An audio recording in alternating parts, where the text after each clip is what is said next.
Chapter 2051. You. A gentle voice came from behind them. Arbor, who was about to summon Qing Wan, turned his head and met Li Nanshan's eyes. Aren't you going to continue cultivating? I have something to do, Arbor said calmly. That. The rewards for the top 100 will be given out in 2 days, Li Nanshan said. Can I send someone to deliver them to your top academy? Sure. Arbor didn't care. The rewards were just some cultivation resources. It was fine to send them to the academy's vice dean. The academy was so poor. It could help them for a while. Miss Chiao. Mo Lian's gaze hardened, and he turned to Li Nanshan, who had called out to Qiao Mu again, with impatience in his eyes.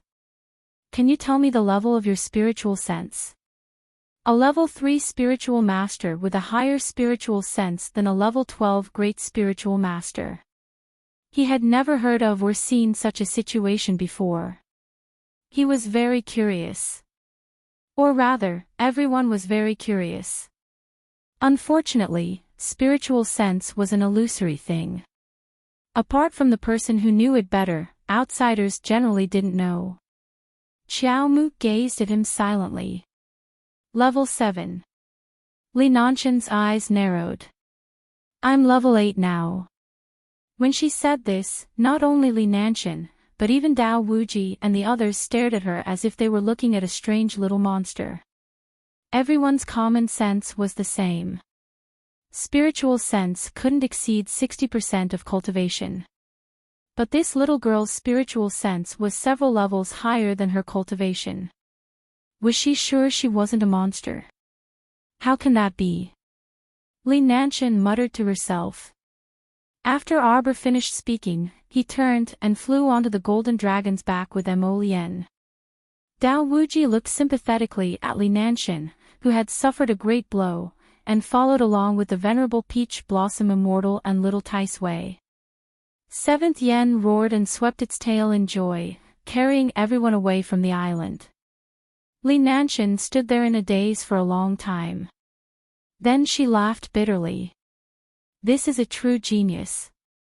Compared to her, any other genius paled in comparison. Being able to obtain first place in this ranking competition was largely due to his cultivation being much higher than Miss Chiao's. However, it was only a matter of time. If Miss Chiao had been at his age, perhaps that he should have broken through to the deity realm long ago. Arbor didn't know that he had given Li Nanshan a big blow. Little Tai Sui couldn't help but chuckle. Idiot, look at him. After learning the truth, he's going to be affected by it instead. If a crack appears in my conscience because of this, then I won't have much of a future. The venerable Peach Blossom Immortal fanned himself and shook his head with a smile. That's why the more you know, the faster you'll die. Arbor was slightly taken aback. That can't be. Could such a small blow crush Li Nanshan? Mo Lian reached out and pulled the little fellow to sit down. He raised his hand and pointed to the sky. Jojo, accompany your husband to enjoy the scenery. It was such a good time to talk about an outsider. Wouldn't that spoil the mood?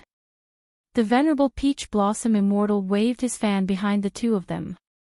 This venerable pinches his fingers and divines.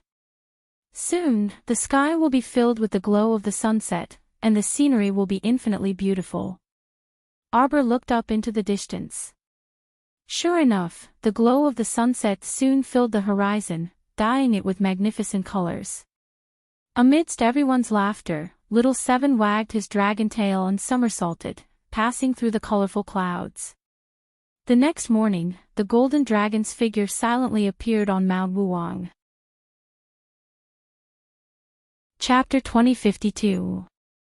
Everyone jumped down from the dragon's back and quietly entered the dense forest of Mount Wuwang.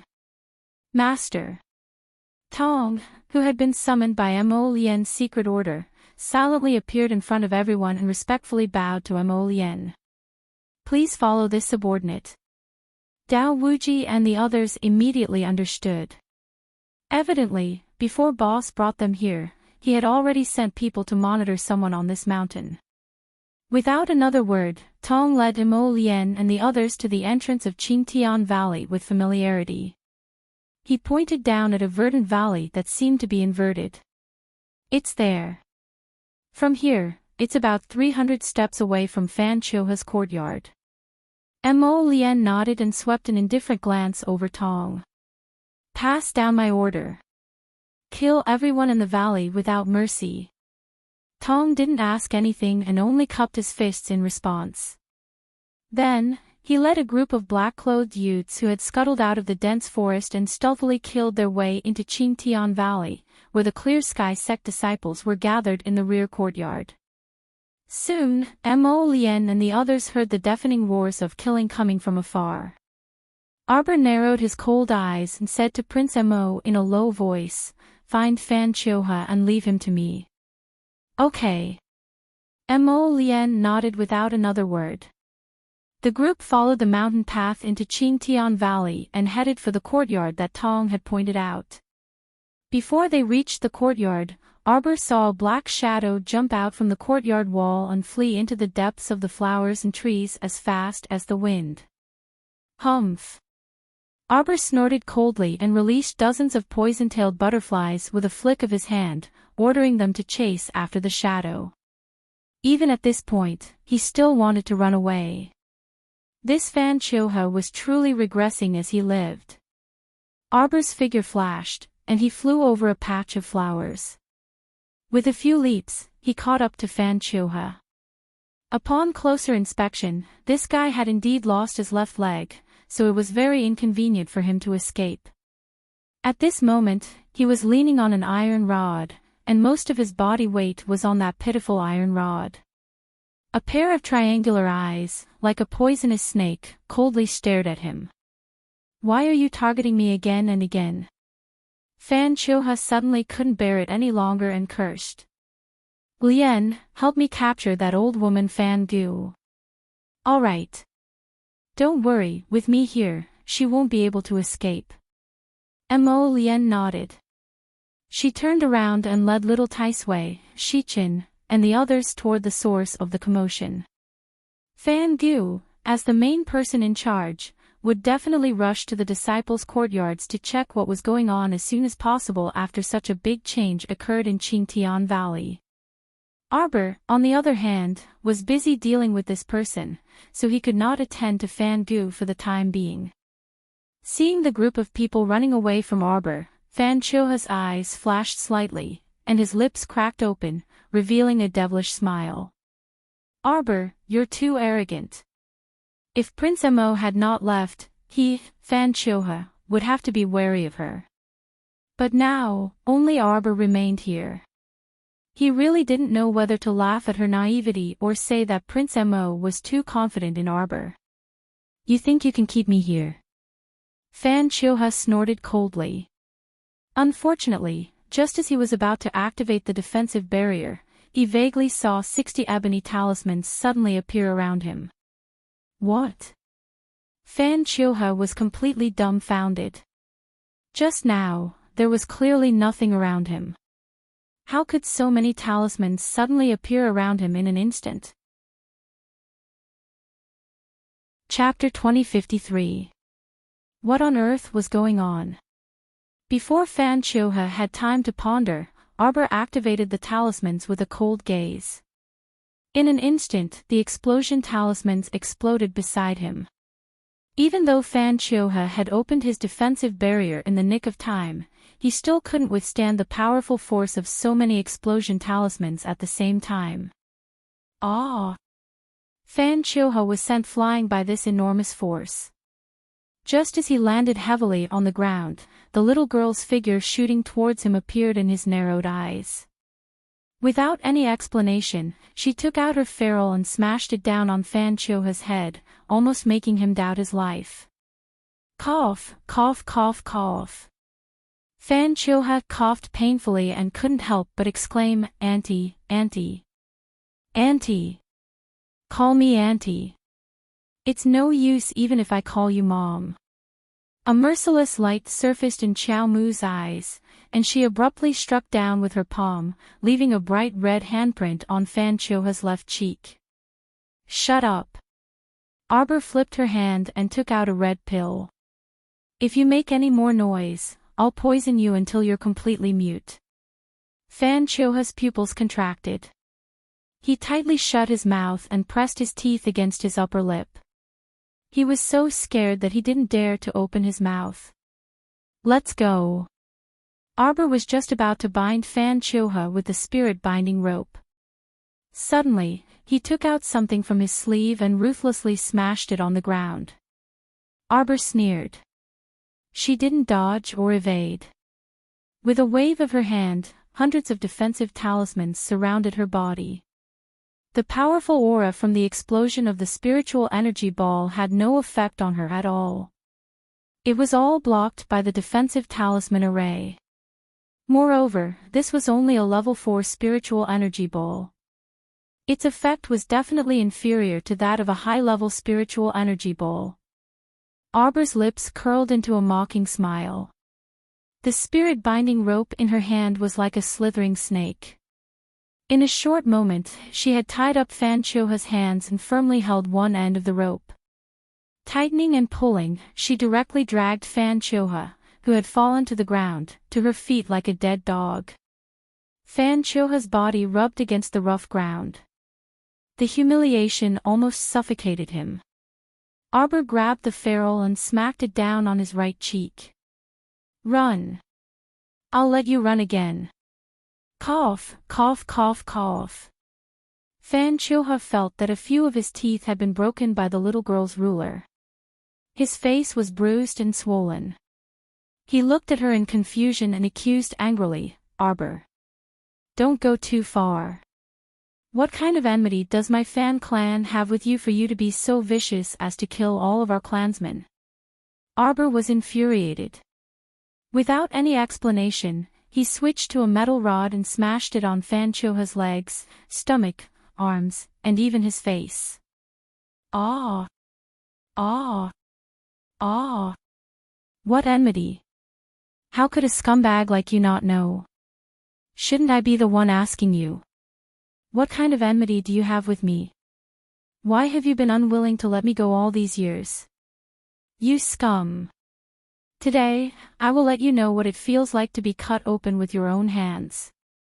When she said this, there seemed to be a cluster of flames dancing between her delicate eyebrows, but her gaze was even colder than 10,000-year-old ice as she stared at him. Such an opposite contradiction appeared on her body, causing people to be unable to help but suffocate at her beauty. Miss Chiao. Don't be too agitated.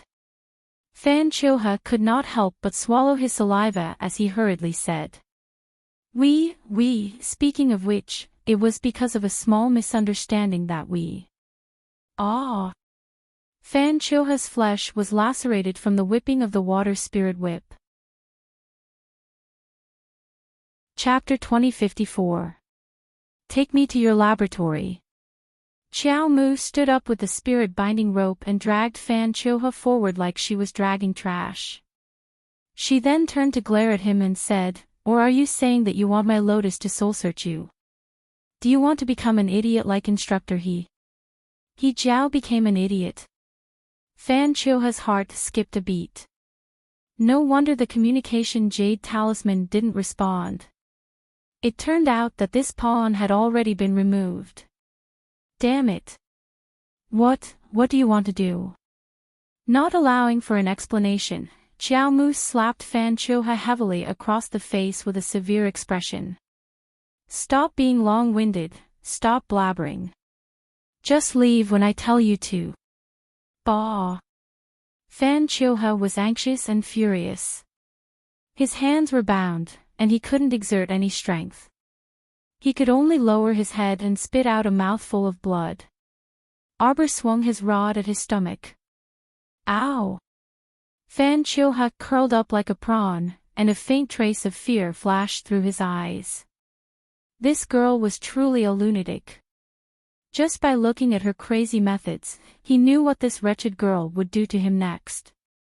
Why hadn't his aunt come to save him yet? She had already caused such a big commotion. Boom! A streak of fire rushed out from the clear sky sect disciples' courtyard in the distance. Fan Chilha abruptly turned his head and looked into the distance in shock. What happened? You she-devil. What did you do to them? The Clear Sky sect has chased after me time and time again. Do you think there's a need for them to exist? Arbor glanced coldly at Fan Chilha with a mocking expression. Why pretend to be a little white rabbit at this time? Do you think you are very innocent? Arbor. You. Shut up. Arbor didn't want to listen to his nonsense and swung his rod at his back and the back of his head again. These two strikes were very fierce, and Fan Chilha couldn't withstand it. He immediately spat out a mouthful of blood and rolled on the ground. He curled up into a ball and whimpered. Why are you pretending to be dead? Stand up. Coward. Arbor's eyes did not waver in the slightest. He was still cold and merciless as he stepped forward and kicked the man's back a few times. Get up. Get up, you coward. Jojo. Shichen, who had been watching from the sidelines for a while, hurriedly ran over and reached out to hold Arbor, who was on the verge of losing control of his emotions. She softly comforted him, Don't be angry with such a villain. Just kill him. How can it be that easy? Arbor's cold eyes fell on Fan Chilha's face, and he said word by word, I want him alive. No. Like. Die. Fan Chilha abruptly turned his head. He opened his mouth, and a life-saving spirit sword immediately shot out from his mouth, flying towards Arbor's face like a bolt of lightning. Ji Chen's eyes sharpened, and he flicked his sleeve without saying a word. Dang! The flying sword was swept to the side like a piece of trash and stabbed into the ground at an angle. Fan Chilha was also like a deflated dog, paralyzed on the ground. He didn't even have the strength to fight back. The little white snake, which had been lying quietly on Arbor's wrist, also abruptly raised its head. Its large, round eyes shot towards Fan Chilha with anger. Hiss! Arbor reached out and patted the little white snake's head comfortingly. He then kicked Fan Chilha's chest heavily. Ah! Fan Chilha let out a painful hiss. 2 of his sternum must have been broken by Arbor's kick. Chapter 2055. He didn't expect that although Mo Lian's party seemed to have left, they still left behind such a formidable expert. Actually, it was also his own stupidity. How could Crown Prince Mo be at ease leaving Xiao Mu here alone, when faced with such a cunning person who had repeatedly tried to take Xiao Xiao's life? Naturally, he had to leave someone here to watch. Fan Chilha's stupidity lay in the fact that he had wanted to kill Arbor in front of the venerable Peach Blossom Immortal even though he knew that he had no chance of winning. Wasn't this just going to the latrine with a lantern and looking for shit? What kind of experience did Ji-Chin have? Even if Xiao Mu didn't say anything to him, he already knew that this fellow sprawled on the ground and beaten beyond recognition by Xiao Xiao was definitely her longtime enemy. Since it was a longtime enemy, then he should just die quickly. Let's see how much Jojo's emotions were stifled. Let's go. Arbor kicked Fan Chilha's back with a fierce look in his eyes. Go to your testing ground. Cough, cough, cough. If Fan Chilha still didn't know that something had happened to his aunt that he couldn't deal with, and that his aunt might have been controlled by someone, then he would be really stupid. He dragged his battered body and walked through the garden path step by step. Arbor tugged hard at the spirit-binding rope in his hand, causing Fan Chilha to stagger. Don't play any tricks. Your dog life is not worth a single strand of my hair. Miss Qiao said with a proud expression. If I hurt even a strand of your hair, I will open 10,000 holes in your body and use 1,000 types of poison to rot your body. But your mind will still be alive, and you will feel pain and despair every day. She spoke in such a demonic tone, yet she said such decisive and terrifying words. However, the venerable Peach Blossom Immortal actually felt that his little girl was simply cute and fierce. Her proud expression, which said, "If I don't live well, you will live 1,000 times better," did not match her tone at all. Of course, Fan Chioha did not sense Miss Jiao's cuteness. At this moment, he felt as if he had been immersed in an ice cellar from head to toe. He had never seen such a vile and vicious little girl before. Fan Chioha still did not know what was going on. The manor head ordered him to use this opportunity to get close to the little girl. But when they met for the first time at Seikong Planet's palace banquet, the little girl seemed to have gone mad and gave him a vicious beating. At that time, he hadn't even gotten close to her, okay?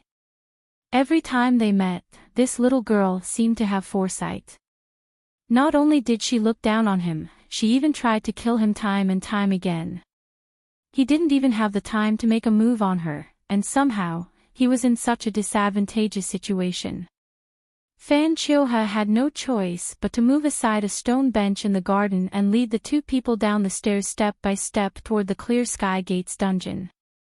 "You scum!" When Arbor saw the tragic situation in front of him, he picked up his iron rod without a word and swung it heavily at Fan Chioha. Fan Chioha was beaten up like a torrential rain without any rhyme or reason. Other than howling miserably, Fan Chioha was almost unable to open his mouth to say a word. The walls of the dungeon were stained with blood, and there were many human organs hanging on them. There were also many men and women who had been stripped of their clothes and hung on the pillars as if they were goods. Some had already breathed their last. Although some still had a few weak breaths, their thoughts seemed to have been completely frozen and they were dead. The ordinary iron rod in Arbor's hands even broke because of the strength he used to swing it. Chapter 2056. The broken end of the iron rod smashed into the wall and bounced back, rolling heavily next to Arbor's leg. "Jojo, Jojo." Yuan Shichen began to worry that she might be possessed, so he hurriedly grabbed her wrist and dragged her to his side. He comforted her repeatedly, it's okay, Jojo. Calm down, Jojo." Bang! The dungeon door was kicked open again. Mo Lien, Little Tai Sui, and the others dragged down the steps a person whose original appearance couldn't be seen, covered in blood. Tong and the others followed behind them, dragging a group of Clear Sky sect disciples who were covered in cuts and bruises and could only wail in pain. Xiao Mu once again took out an iron staff from her inner world. Without another word, she dashed up and gave that person, who was lying on the ground bathed in blood, a violent beating without allowing for any explanation. Pfft! The person on the ground turned around, and a trace of viciousness appeared on her old face covered by a black veil. Bitch! Mo Lien's gaze hardened, and a wisp of black fire landed on the old woman's face, burning her until she screamed and sobbed. Arbor looked at the old woman who was rolling back and forth on the ground, and a clear scene suddenly slipped through the depths of her memory. She remembered. In her previous life, she had indeed seen this old woman in Fan Chioha's laboratory. This old woman was an apothecary. The reason why Fan Chioha searched everywhere for apothecaries and studied the medicinal effects in their bodies was entirely to improve this old woman's special ability. In her previous life, Duanmu Qing was ruined by this pair of bitches. Fury lingered in Arbor's heart. She picked up the rod in her hand and beat the old woman again without a word. The hatred in her heart had already uncontrollably transformed into a tangible blade that pierced into the old woman's body. Cold sweat trickled down Fan Gu's body. She actually felt a strange sense of fear. The entire underground prison was silent. At Mo Lien's signal with his gaze, Tong quickly led a group of black-clothed youths into each small prison cell, rescuing people who were covered in wounds and on the brink of death. Then, he put down the men and women tied to the pillars and moved them to the side for the time being. Arbor turned his head and his gaze fell on the cold iron bed in the middle of the room. He suddenly said sternly, "Put him on it." Fan Choha's body started to tremble uncontrollably, as if he was having a spasm. He screamed, What are you doing? Arbor, what are you doing?" Why would Tong and the others listen to his nonsense? Without another word, they dragged Fan Choha, who was like a dead dog, and forcefully pressed him onto the metal bed. There were 4 bronze buckles on the side of the iron bed, which happened to fasten Fan Choha's hands and feet. Ah! Fan Choha probably didn't expect that he, who had been experimenting on others, would one day become a fish on the chopping board and be tied to this iron bed. Arbor picked up a hook hanging on the wall, and the corners of her mouth suddenly curled into an extremely faint smile. She glanced at the old woman who was lying on the ground and struggling at death's door. Fan Gu only felt her heart turn cold. "Take it!" Tong shouted sternly and stuffed the iron hook into Fan Gu's hand. He lifted Fan Gu up and threw her to the side of the iron bed in front of Fan Choha. Fan Gu started to tremble uncontrollably. Miss Chiao clapped her hands cheerfully. "All right, you can start your performance." The hook in Fan Gu's hand almost slipped to the ground. Good night. Chapter 2057. Tong forcefully pushed Fan Gu and coldly said, "Didn't you hear what the crown princess said? Do it." Fan Gu, who was holding the iron hook, knelt in front of the iron bed. Her entire body was trembling as she gasped for breath and turned her face to look at Arbor with a frightened expression. Miss Chiao slowly walked to Fan Gu's side and suddenly leaned over to whisper into her ear, "I know you have a daughter who lives in Shantian Prefecture. She's about 4 or 5 years older than me, right?" Fan Gu's entire body stiffened out of reflex. When she turned her neck, she could even hear her own neck creaking, like the sound of a machine turning. Arbor reached out and grabbed her messy hair, forcing her to face the sky. Her scalp was stretched taut and painful from this ruthless pull. "If you want your precious daughter to live, then obediently do as I say." Arbor forcefully pushed her to the side of the iron bed and straightened up. He stared at the old woman with an ice-cold gaze and said word by word, "Open his stomach. Help him enjoy a life experience that he's never had before." Fan Gu's hand that was holding the hook fiercely trembled. She turned her head and fiercely said, Miss Chiao. "No, Crown Princess, Crown Princess. I beg you to spare us aunt and niece. I swear I won't cause any trouble for you in the future. I beg you to let us go. We can live in seclusion and never appear in front of you again." Arbor coldly stared at her, his gaze ruthless and abandoned a trace of warmth. "Men, go to Shantian Prefecture's capital city, Pingon Street, Willow Lane, number 7. No. No. Fan Gu's body violently trembled. The hand that was holding the hook fiercely trembled. Don't capture my daughter. Don't. She's just an ordinary person. She doesn't know anything. She's innocent, she's. Shut up. Arbor angrily rebuked. With a wave of his hand, a heavy slap landed on Fan Gu's extremely swollen face. Her face, which had been severely burned by the black fire earlier, looked especially malevolent and twisted right now. "Do you have the face to talk to me about innocence? Could it be, wasn't Arbor innocent? Wasn't her mother innocent? Weren't her younger siblings innocent? Wasn't their entire family innocent? What did she do wrong? Whose eyes did she offend? Whose path did she block? Why should she be treated like an ant and be trampled under their feet? Why should she follow the tragic path they had paved for her and continue down it? Back then, she only wanted a sliver of sunshine, but she got nothing. What was wrong with her wanting to change her fate? She wanted to start over. She wanted to torture the people who had hurt her, destroyed her, and killed her. What was wrong with that? Cause. Karma.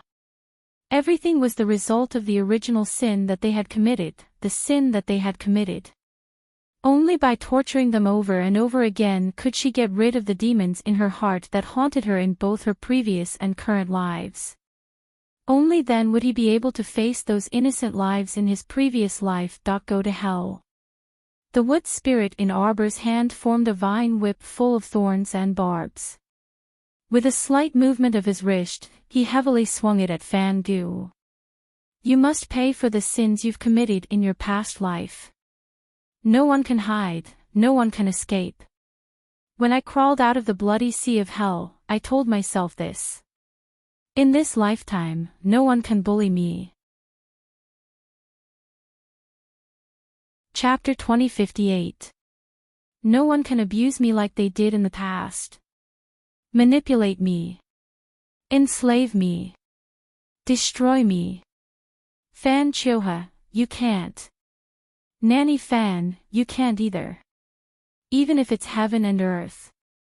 You can't. Arbor spat out these words word by word. Her hands tightly gripped the thorny vine whip, just like her current appearance of being covered in thorns and keeping strangers away. A faint layer of mist unwittingly pervaded her cold, beautiful eyes. Mo Lien, Ji Qin, Little Tai Sui, Dao Wuji, the Peony Fairy, and the Ginkgo Fairy all stared blankly at the little girl before them. Do it.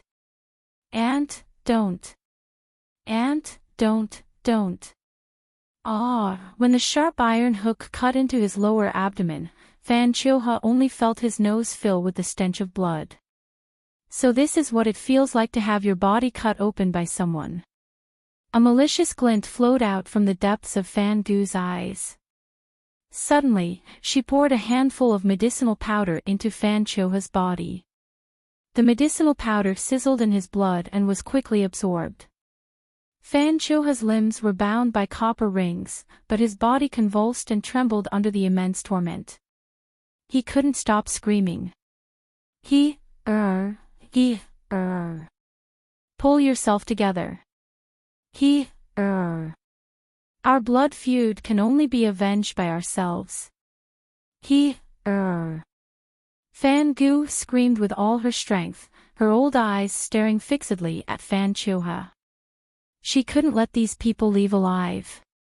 She had to make them all die here. Apart from Arbor's expressionless face, everyone present was silent.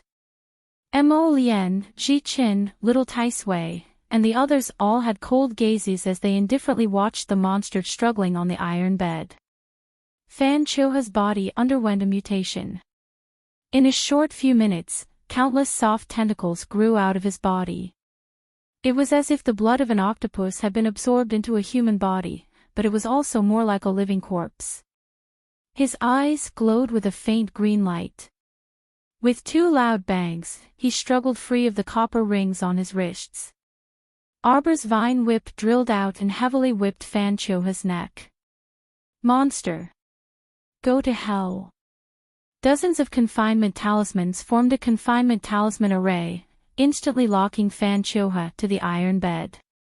At this moment, 17 or 18 tentacles had already grown out of Fan Choha's body. They lashed out madly at Mo Lien, Little Tai Sui, and the others. Unfortunately, these newly grown tentacles were too weak for a group of people whose average cultivation was above the spiritual venerable realm. Countless tentacles were chopped off by Dao Wuji's machete. Arbor's whip landed heavily on Fan Choha's face and pulled out a piece of flesh from his face without pity. Only the darkness of the abyss filled his cold eyes. Ah! Fan Choha felt that his entire body was immersed in pain. He could no longer use words to describe how much pain his body was in. Every time one of those tentacles was chopped off, it was as if they were chopping off his limbs, scraping his bones and blood, and peeling off his flesh. Monster. Xiao Mu gazed at him coldly, and a sharp ice sword abruptly extended from her long green vine whip, abruptly stabbing into Fan Choha's chest.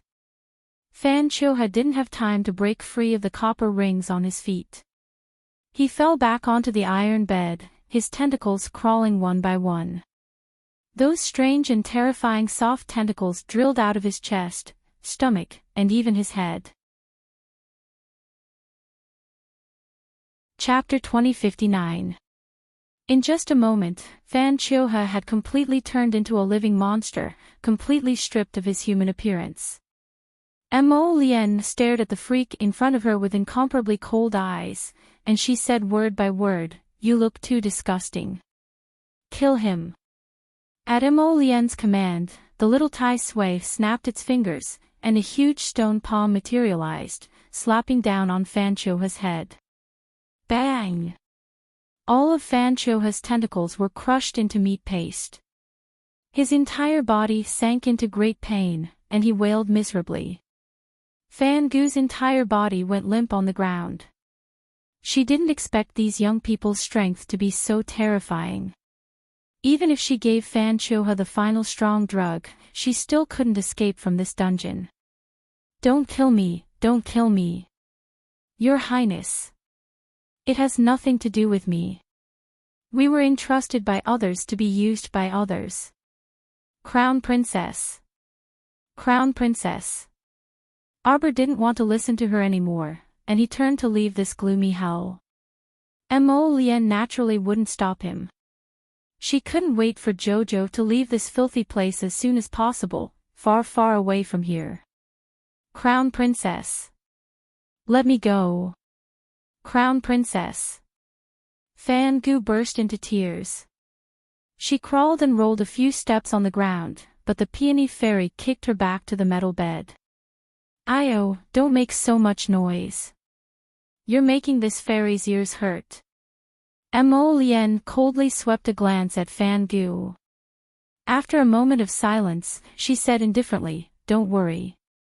I guarantee that you'll live well for the rest of your lives." She casually threw out the bronze cauldron, and a gust of wind rolled over Fan Gu's head.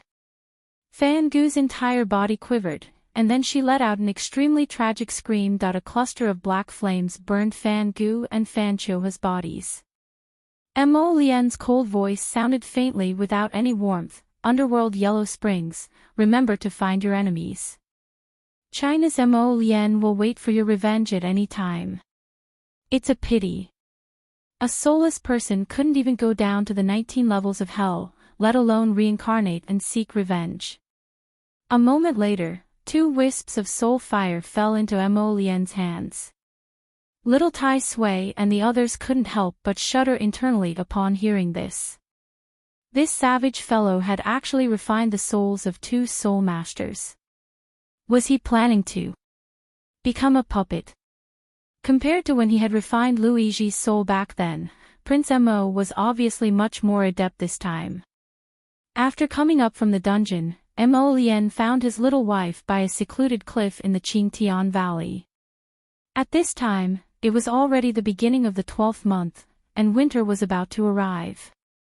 The grass and trees were withered, and as far as the eye could see, everything had a withered appearance. His Jojo was standing in the midst of the withered leaves, with his back to him. He stood on the edge of the cliff, his white clothes fluttering in the wind. No one knew what he was thinking, but he raised his left hand slightly, his gaze fixed on his palm. Mo Lien walked over with light steps. When he was several steps away from her, he silently stopped. Naturally, Xiaomu had already heard the footsteps he purposefully let out. She retracted her gaze and looked up at the withered scene in the distance. Her voice was soft as she said, "Do you know, I've been working hard to not let myself become a person I loathe. I don't want to become a devil and become as shameless as them. But just now, I used Fan Gu's daughter to threaten her. I had Fan Gu cut open her own nephew's stomach and stain her hands with blood." Chapter 2060. Mo Lien quietly stood behind her. His heart clenched tightly as he listened to her almost desolate voice. It was as if, at this very moment, her small hand was tightly gripping his heart, clutching it so tightly that his entire heart started to ache fiercely. Sometimes, I look at myself in the mirror. I feel very unfamiliar, very lost. I don't want to be a person that I despise. But many times, I simply can't control my own emotions. I only want to be unbridled and willful just this once, just this once. I don't want to be a human. I want to become a demon. I looked at my hand just now, it's white and clean without any blemishes. But I know, it's not clean at all. It's so dirty, there's no way to go back. When Arbor turned around, she saw Mo Lien's figure flashing and suddenly landing in front of her.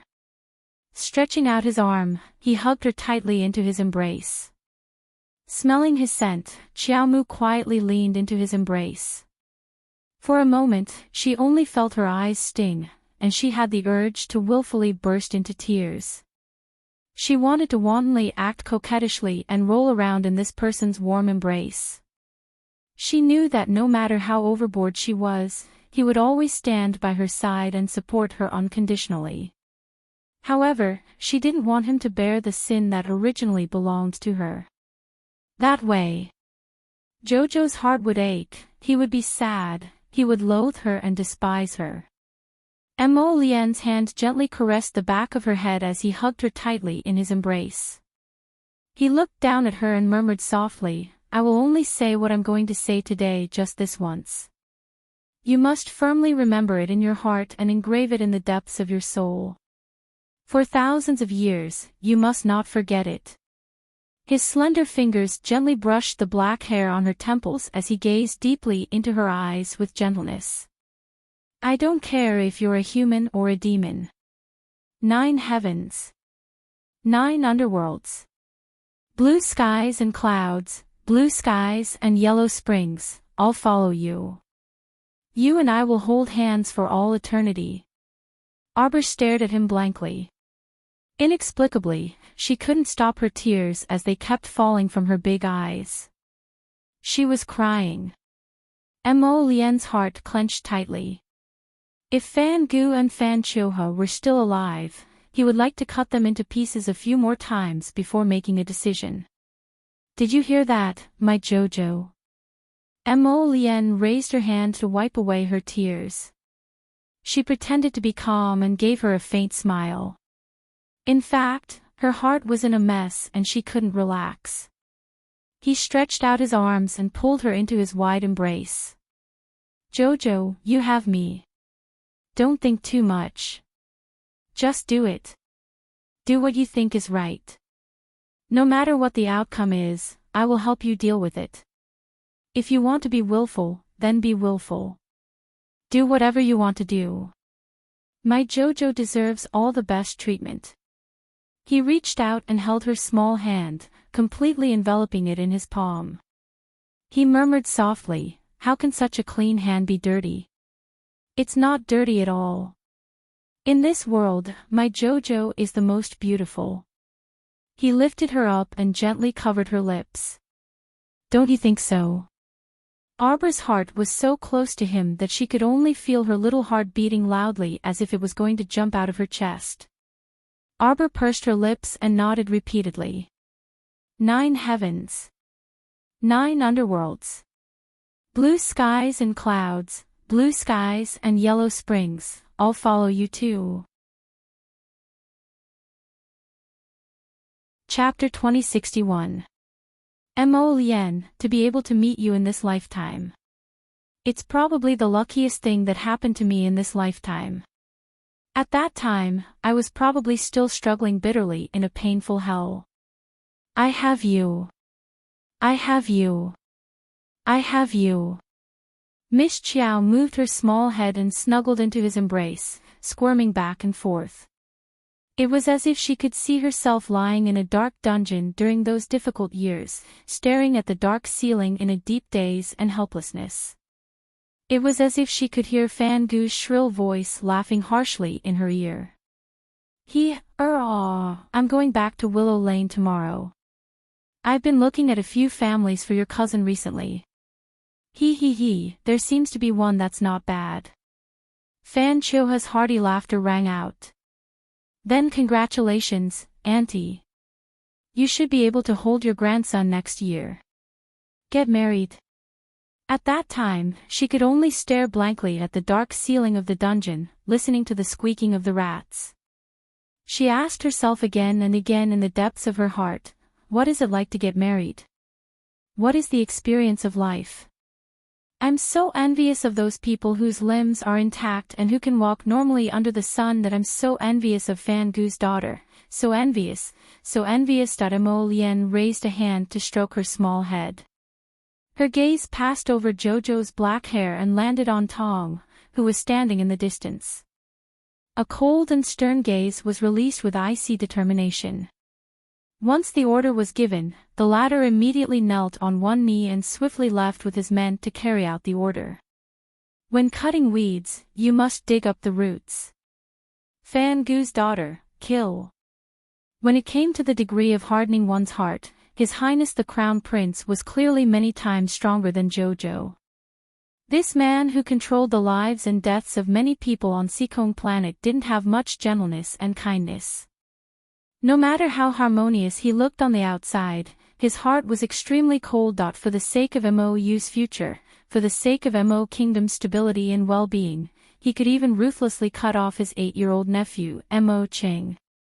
If it wasn't for Jojo's sake, if it wasn't for Shu Quan's intelligence, Mo Ching would already be a dead man now. He was different from Jojo. If one were to break Jojo's cold outer shell, there would be a soft-hearted little fellow nestled in her snail shell, desperately unwilling to come out. He was a man who was as ruthless as a knife through and through. Not to mention killing an insignificant Fan Gu's daughter. For his Jojo, he would kill 100, kill 1,000, and turn into a demon. So what? Arbor looked up at Mo Lien and wrinkled his nose. I'm hungry. A faint smile immediately appeared on Mo Lien's lips. She reached out and carried the little fellow horizontally. What do you want to eat? I'll cook it for you. How about snake meat? Hiss. Snake Bao was furious. The little white snake raised its small head and rubbed its little master's wrist. Master Silver, dragon meat is delicious, dragon meat is delicious. Arbor reached out and flicked the little white snake's head. He looked back at Mo Lien, his large, watery eyes sparkling brightly. Mo Lien lowered her head and kissed his smooth forehead.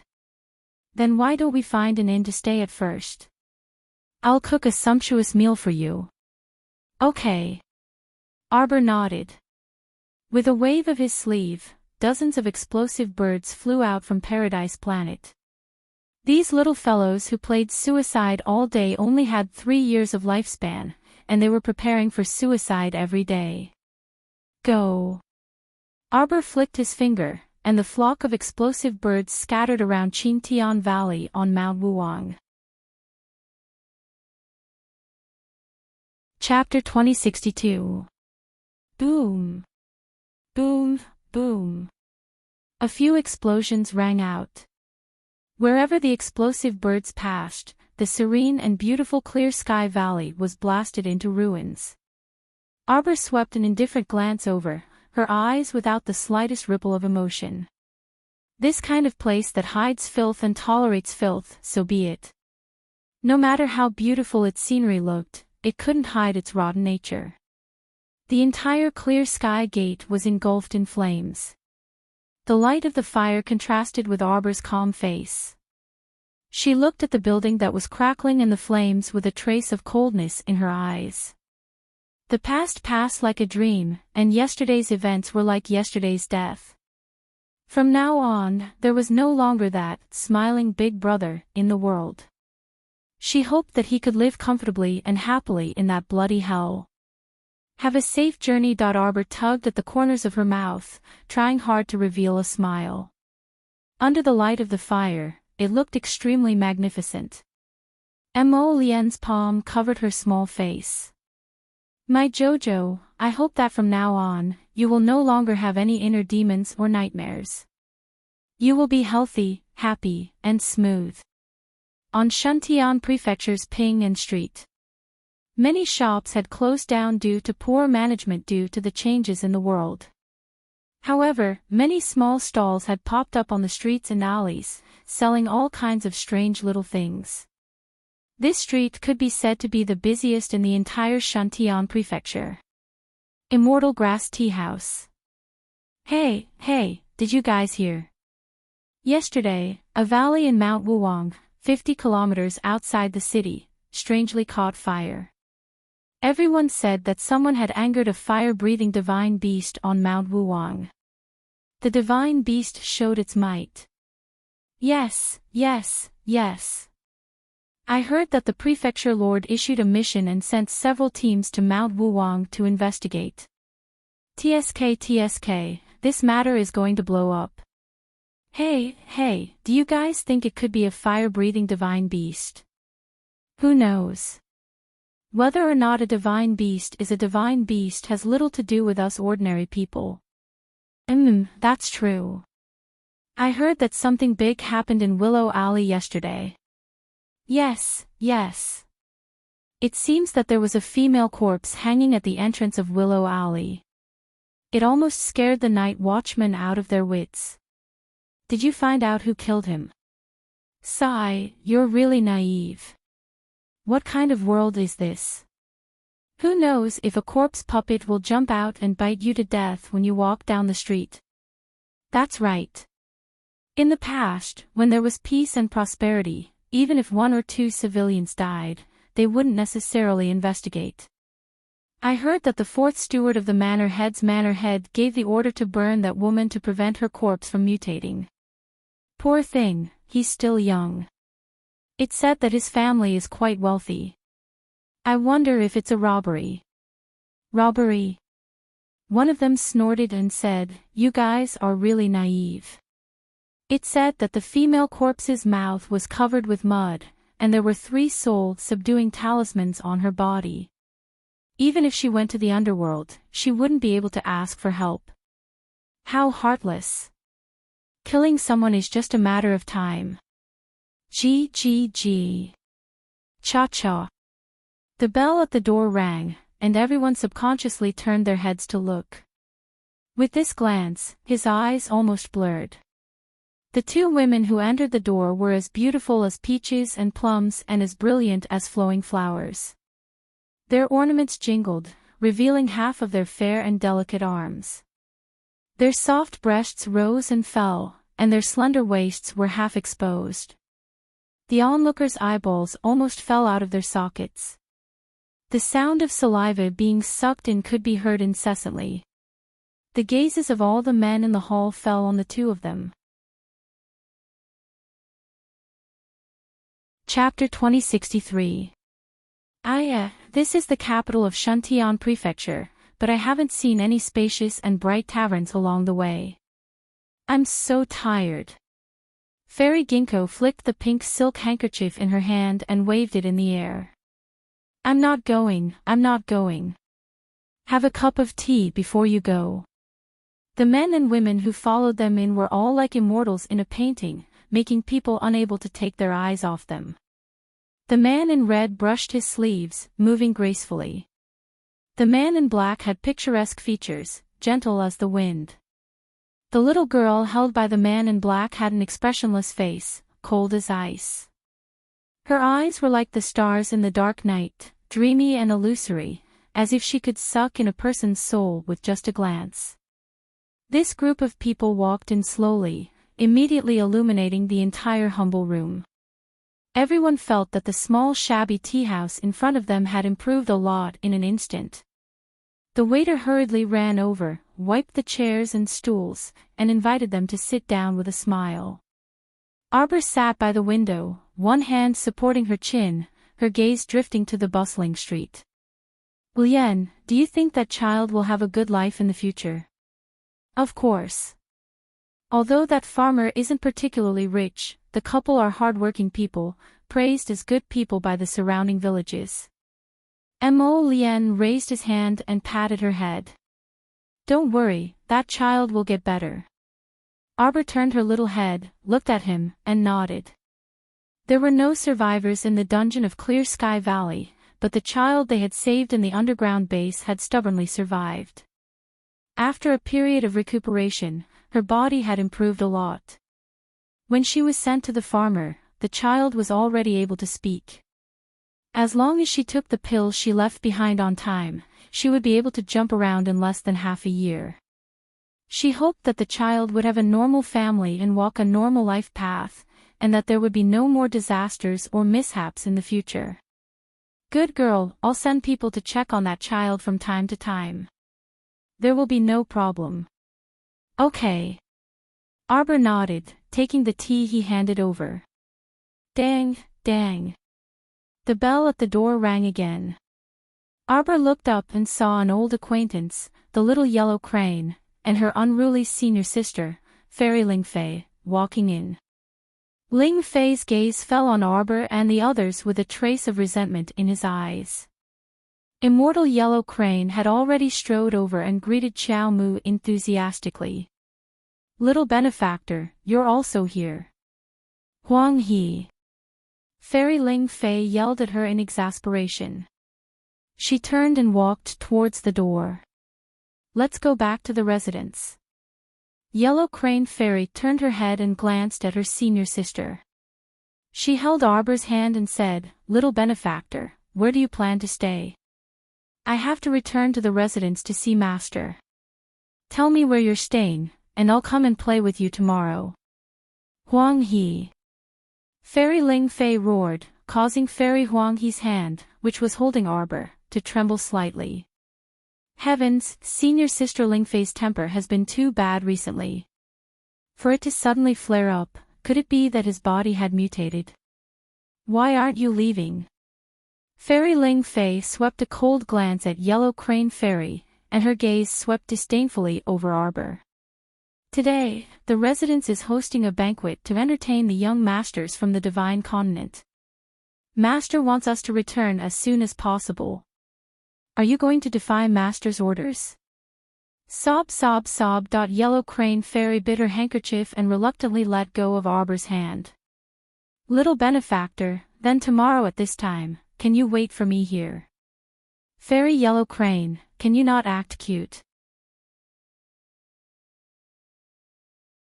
Chapter 2064. Arbor imperceptibly pulled over He Shurchin's sleeve and wiped her little paws. Exasperated, He Shurchin tugged back, Thank you, this isn't a rag. Benefactor, if I can't repay your kindness, I won't be at ease for the rest of my life. Fairy Huang He bit her handkerchief, tears about to fall out. Huang He. Fairy Ling Fei was probably about to explode from this brainless stoic fangirl. She took a few steps forward and kicked Fairy Huang He's butt. Bam. Clang. Ah, the soup, it's all spilled. Let's go. This idiot was simply disgracing the Palace of Cold Blood and Shantian Prefecture. Fairy Ling Fei grabbed Huang He's arm and strode outside. Don't think you can approach our Palace of Cold Blood just because you've hooked up with Huang He. Are you deluding yourself into thinking you can achieve meteoric success in a single step? Give up on that idea. Fairy Ling Fei turned around and shouted at Arbor as she walked out the door. The little stoic looked at her in bewilderment. Why did she feel like this senior sister of Huang He's seemed to have contracted a deranged disease? Do you want me to take your pulse? The little stoic extended a small hand, but before she could finish speaking, Fairy Ling Fei rolled her eyes at her. Deranged disease can be treated in the early stages. You only need to recuperate for half a month before you fully recover. In the later stages, you only need to pay more attention to controlling your emotions, paying attention to your dietary restrictions, and engaging in sexual intercourse less. The little fellow looked in bewilderment at Prince Mo, who had suddenly reached out to cover her mouth. She turned around and saw that everyone in the hall seemed to have very odd expressions. The venerable Peach Blossom Immortal even covered his forehead with his hand, exasperated. What did she say? Why did Fairy Ling Fei's face and ears turn red and her nose puffed? She clearly looked like she was about to explode from anger. She was merely explaining medical theory and reminding Ling Fei that treatment should be done sooner rather than later. It couldn't be delayed. Was there a problem? Shouldn't an illness be treated as soon as possible? What if the illness spread in the later stages and there was nothing they could do? PFT. Ha ha ha ha. Fairy Ginkgo couldn't hold it in any longer. She collapsed on the table and pounded her fist on the table, indicating that she really couldn't hold it in any longer. He felt like this Fairy Ling Fei and the little stoic were talking in two completely different worlds. What a joke. Can you not be so funny? Fairy Ginkgo wiped the tears from her eyes as she laughed. She felt as if she had laughed so hard that her abs were showing. What's so funny? Do you think you're not sick? The stoic-faced man pointed at the middle-aged man who was grinning from ear to ear at the table next to him. I see that your eye sockets are sunken and your complexion is dark and gloomy. That's because you lack essence and are unable to maintain a healthy complexion. Overdoing it every day will deplete the essence of your kidney. If this goes on, in less than half a year, you will not have enough young blood and will die of kidney deficiency. Mo Lien, Yuan Shichen, Little Tai Sui, and the others all grimaced. Ginkgo Fairy pounded the table and laughed wildly. In the quiet lobby, it seemed particularly bold and unrestrained. The tea house, which had been silent for a moment, suddenly burst into laughter. The middle-aged man's donkey face fell. He stood up and pointed at Arbor in exasperation. You little girl. What are you saying? You. Don't you know shame? Doctors don't differentiate between men and women when it comes to judging people. How can I not know shame? Arbor impatiently swept a glance over the people in the lobby who were laughing uncontrollably. Was there something wrong with these people? What kind of joke did she say? She was properly pointing out someone's illness, yet she was ridiculed by the crowd. Chapter 2065. You have pimples on both sides of your cheeks that sometimes itch. Your complexion is sallow, and you vomit every 3 days. It's indeed a stomach ailment. You still have time to laugh at others, but your own body also has stagnant vital energy and blood stasis. You won't last 3 years. And you. The little stoic swept a glance at the young man who was grinning from ear to ear. You're young, but your waist is stooped and it's hard to stand upright. Your sweat pores open and close abnormally, and cold evil invades your body. You clearly have an abscess. Fancy that you can still laugh. If the cold air penetrates your blood vessels, it will evolve into a fistula. And you're even more ridiculous. Your face is green and your eyes are red. When you laugh, your throat growls. You've lost vital energy in your stomach. This is a sign of death. Absolute silence ensued after her tirade. Everyone stared dumbfoundedly at this young little stoic who mercilessly reprimanded others the moment she opened her mouth. Most importantly, she didn't even bother to lift her eyelids after saying so much. Her gaze swept past them with a snort of contempt, as if she was sweeping a group of ants, and didn't linger for a moment. Pfft! The venerable Peach Blossom Immortal clenched his fist and couldn't resist bursting into laughter. No way, he couldn't take it anymore. His JoJo was seriously too adorable. Even when she kept a straight face and reprimanded others, she was much more adorable than others. How preposterous. The middle-aged man with the long donkey face was the first to jump up. With a huff, he flung his sleeves and strode out of the tea house. Soon after, a string of people also stood up with him, their faces ashen from anger, and they all left the tea house with quick strides.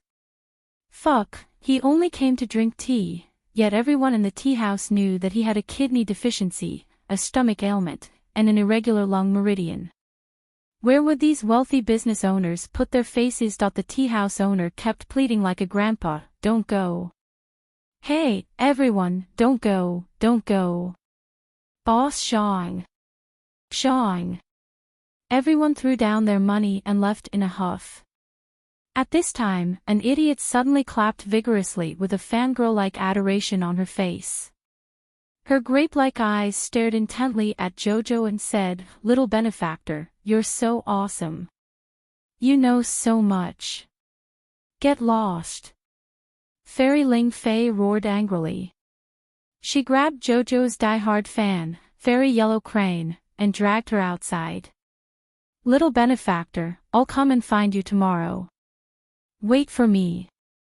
Hey, senior sister, don't pull me. Senior sister. Insanity, if not treated properly, will worsen in the future. It will lead to emotional rage, mental disorder, and even severely affect the couple's daily life, resulting in the inability to give birth. Before Miss Chiao could finish her words, Prince Mo, who couldn't bear to listen any longer, pulled her into his arms and covered her mouth forcefully. Fairy Ling Fei was so angry that her entire body trembled violently. She abruptly turned her head and bellowed at the little stoic sitting inside the tea house, "I'm not sick." Arbor pulled Mo Lien's hand away and looked at the man in confusion. "Why are you gagging me? People like you who refuse treatment are the most fearful. If you don't treat a minor illness, you'll be unlucky if you get a major one. You're always so stubborn." Hu Shichen's shoulders trembled as he lowered his head. He laughed so hard that his stomach hurt. Mo Lien didn't know whether to laugh or cry. "A stubborn duck, isn't that your style, darling?" "Humph." Miss Chiao retracted her small hand and picked up the teacup to gulp down a large mouthful of tea. It was so tiring.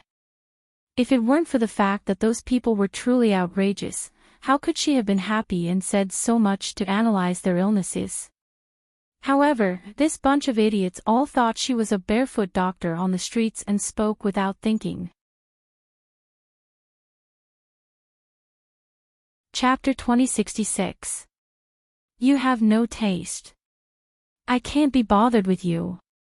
It was simply a waste of her saliva. Arbor drank another mouthful of tea. Just as the group was about to leave, they suddenly saw a middle-aged scholarly man walk into the teahouse's entrance.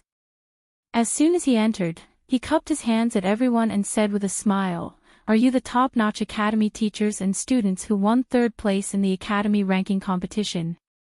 Prefecture Lord invites you, please honor us with your presence." Mo Lien and company looked at this middle-aged man with a spurious smile.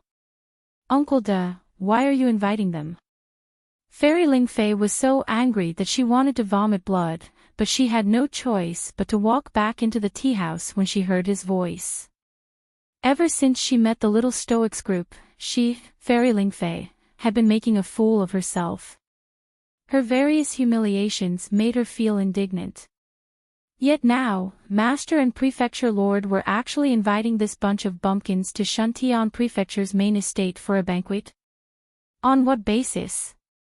Fairy Ling Fei's entire face hung upside down in anger, and she coldly glared at Arbor and company. That stoic face was certainly hateful, but those men beside the little stoic were probably all blind. Such a beautiful woman like her actually couldn't enter their eyes at first glance. Was Gung Pengcheng impatient? As soon as they stepped into Shuntian Prefecture's prefectural city, Gung Pengcheng impatiently wanted to invite them over. When Arbor thought about how she had secretly crossed swords with Shuntian Prefecture's prefecture lord many times, she couldn't help but feel vexed. She was well aware of Shuntian Prefecture's intentions. "Jojo, if you don't want to go, then don't deal with them," Mo Lien said softly as she grasped the little fellow's small hand.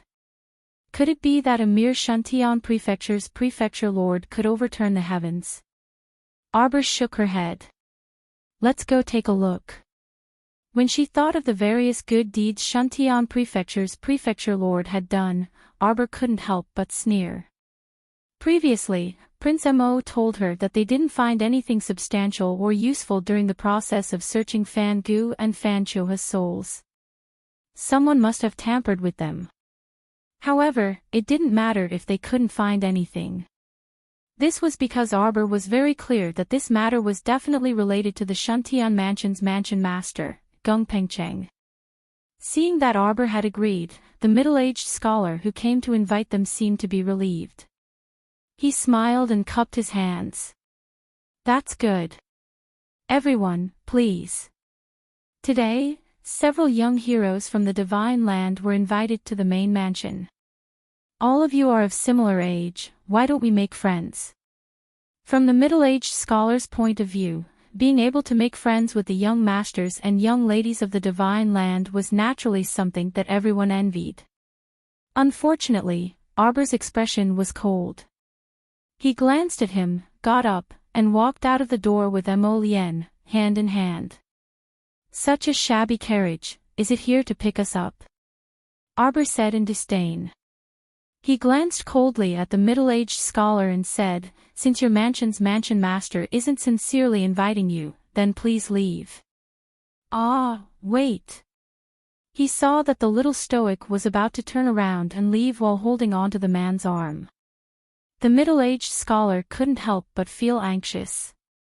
This little fellow didn't follow the rules at all. She had previously agreed to follow him to the city lord's estate, so why did her attitude completely change in such a short time after they walked from inside to outside? The city lord is sincerely inviting you. What was wrong with this carriage? How was it neglecting them? The middle-aged scholar simply wanted to howl in his heart. Women's minds were truly fickle. Arbor's eyes didn't have the slightest warmth. He swept the middle-aged scholar a glance and snorted. Break. Chapter 2067. This kind of lousy carriage was so bumpy that it might even make you throw up last night's dinner. Even the carriage she had left Quoto village in back then couldn't compare. Fairy Lingfei stood behind Uncle De and said resentfully, we're only going to Shantian Prefecture's main residence for less than a quarter of an hour, but you're making so many rude requests. Qiao Mu harumphed and turned her small head away, no longer paying attention to Fairy Lingfei. Mo Lien held Arbor's hand. Just as they were about to leave, they heard the middle-aged scholar call out anxiously, wait, everyone, please wait. I'll have someone prepare a new horse and carriage. Miss, you'll definitely be satisfied. This scholar was truly helpless. These people were clearly centered around this stoic young miss. If this young miss left, not a single one of them would be left behind. Mo Lien's cold gaze swept over the middle-aged scholar's face, and she sneered, Gung Pengcheng is so considerate. Arbor knew very well what Gung Pengcheng was up to, and Mo Lien even more so. However, the two of them weren't afraid of getting into trouble. If Gung Pengcheng wanted to cause trouble, then he would have to weigh his own worth and see if he had the qualifications to cause trouble. Soon, a low-key and luxurious carriage with dark gold ripples appeared before everyone's eyes. There was more than enough space to accommodate 20 to 30 people. Thus, everyone filed in and sat in the same carriage. Upon seeing this, the little yellow crane also hurriedly squeezed in. It had originally wanted to squeeze in next to Chow Chow, but after being glared at by Crown Prince Mo's icy gaze, it immediately shrunk to the side listlessly, not daring to fight over the spot next to Chow Chow with that great sir. Fairy Lingfei, who was used to Fairy Yellow Crane's brainless fangirl, wasn't so angry now.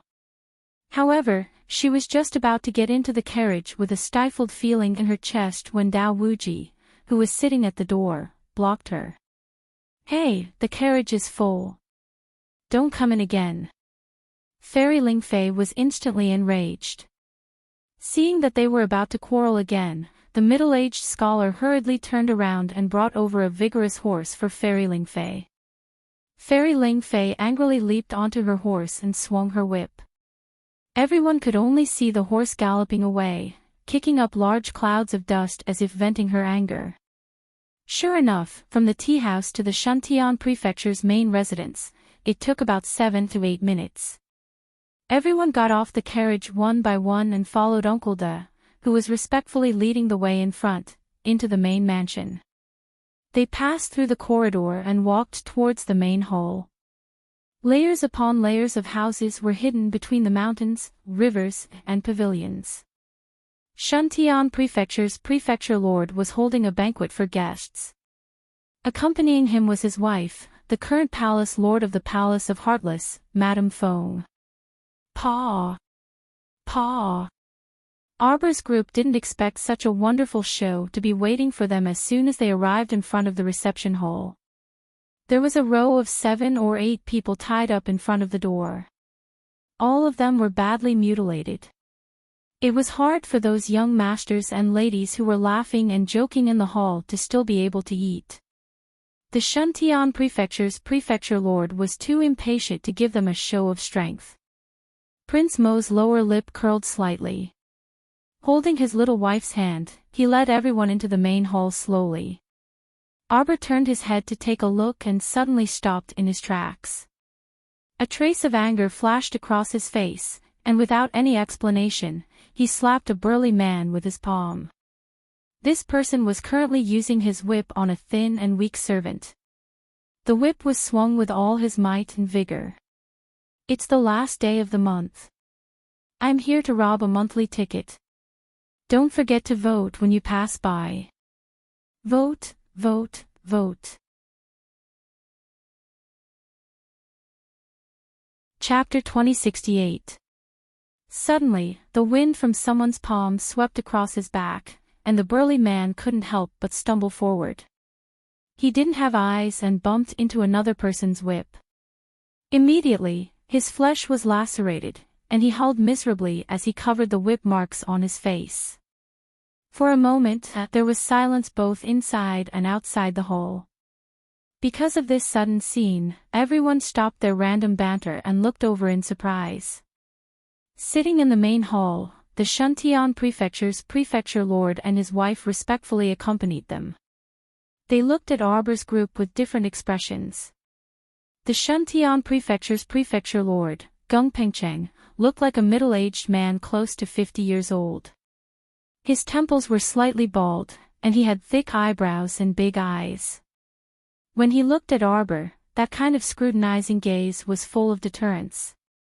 Sitting beside him was the palace lord of the Palace of Cold Blood, Madame Fong. There were fishtail marks at the corners of her eyes, and there were several fine wrinkles on her neck.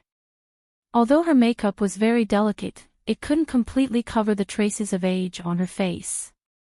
Instead, her pair of dark eyes appeared very delicate and bright. Arbor looked expressionlessly at the burly man who fell to the ground and covered his face as he cried out in pain. His fingers moved slightly, and a green vine drilled out from his wrist. With a swoosh, it cut the wooden stake in front of him. The vine swung, and a skinny figure was caught in the air. In the next instant, he pulled the dark and skinny 11-year-old boy to his side. Not only did this child have several whip marks on his face, but his body was also full of wounds. His legs were also twisted in an abnormal way, as if they had been broken while he was still alive. Xiao Mu's cold and severe gaze abruptly landed on the burly man who hit her. Scum! Countless vines drilled out from the bottom of the burly man's feet, and like thousands of poisonous snakes, they drilled into the man's body. Ah! Caught off guard, the burly man took a full blow from a level 4 spiritual master. How could he withstand it? He cried out involuntarily on the spot. Shantian Prefecture's prefecture lord, Gung Pengcheng, stood up and stretched out his hand. You must be a student from a top academy. If you have anything to say, please speak properly. Who am I? Don't you know? Mannerhead, why are you still pretending? Arbor coldly interrupted Gung Pengcheng's hypocritical words. There was not the slightest fluctuation of emotion on his stoic face. The little girl's eyes were filled with disdain and mockery, making people feel uncomfortable. However, Gung Pengcheng forced himself to endure it, and said with a fake chuckle, "Miss seems to have some misunderstanding about this manor head." Crack. The burly man who was originally hanging on the brambles suddenly fell from above and landed heavily on the ground, interrupting Gung Pengcheng's words. The hall was dead silent.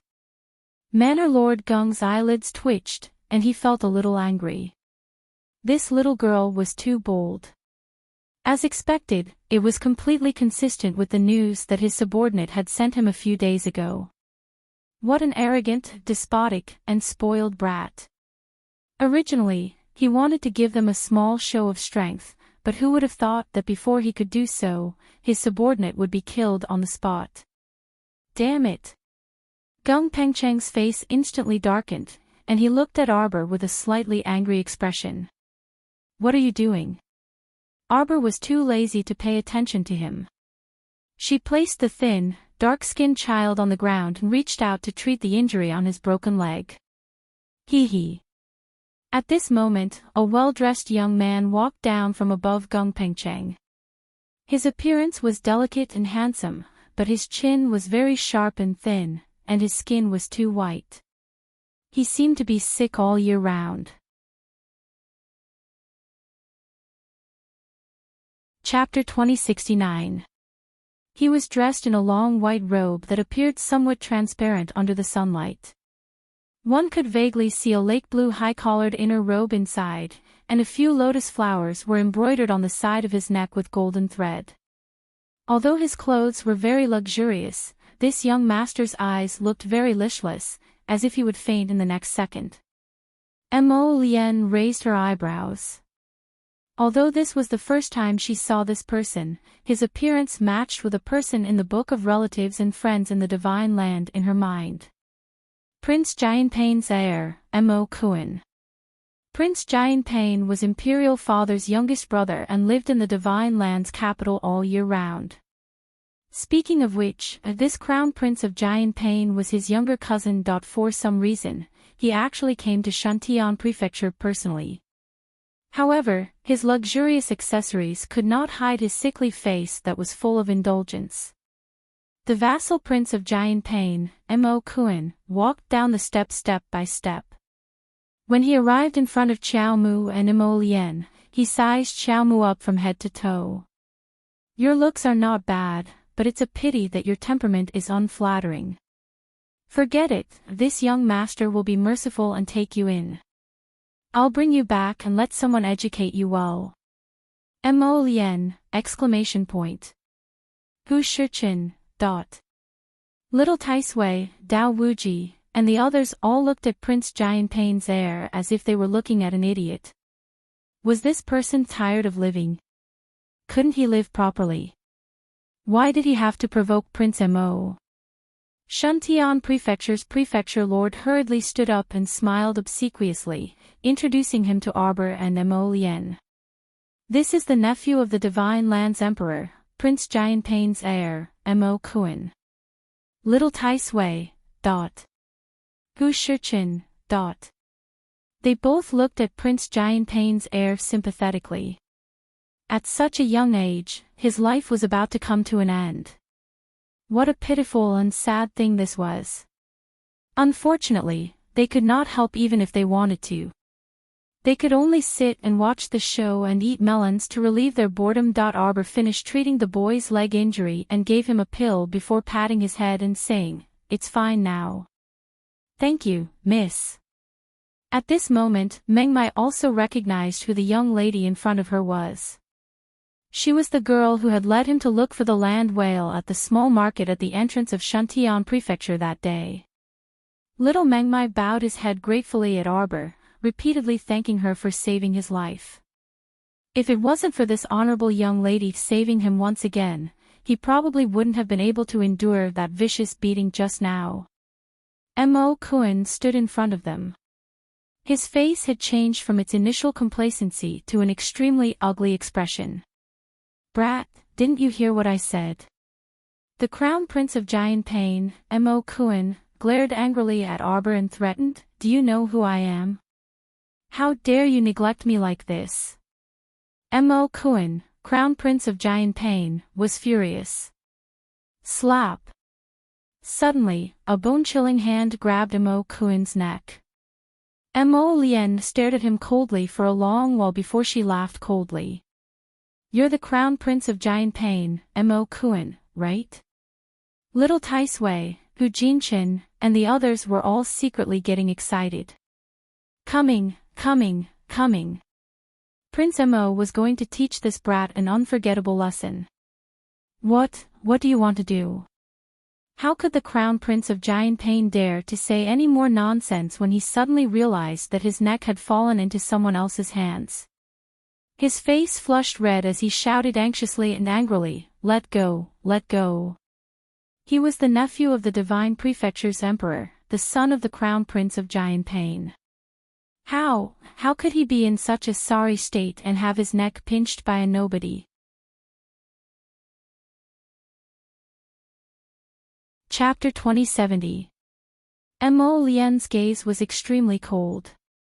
There was no warmth in her eyes as she looked at the heir of the Duke of Giant Pain, whom she was holding by the neck like a little chick. "You! What do you want?" The heir of the Duke of Giant Pain, Mo Kuan, was not a fool. After all, he had been in power for so many years, so he could still discern some dangers. For example, this man before him had a huge impact on his soul, causing him to feel a trace of inexplicable fear. Why didn't he know? It was as if this man was not someone he, Mo Kuan, could provoke. But was that possible? He came from the capital of Shenzhou. How could a mere cultivator from the 6 prefectures possibly? Mo Kuan's gaze changed several times, each time uglier than the last. At this moment, he had already experienced what it meant to be a fish on the chopping block. If his slender neck fell into the hands of an unrelated person, it would indeed be quite depressing. Moreover, this person's strength seemed to be increasing continuously. In his hands, he was like a fish that had been peeled out of the water.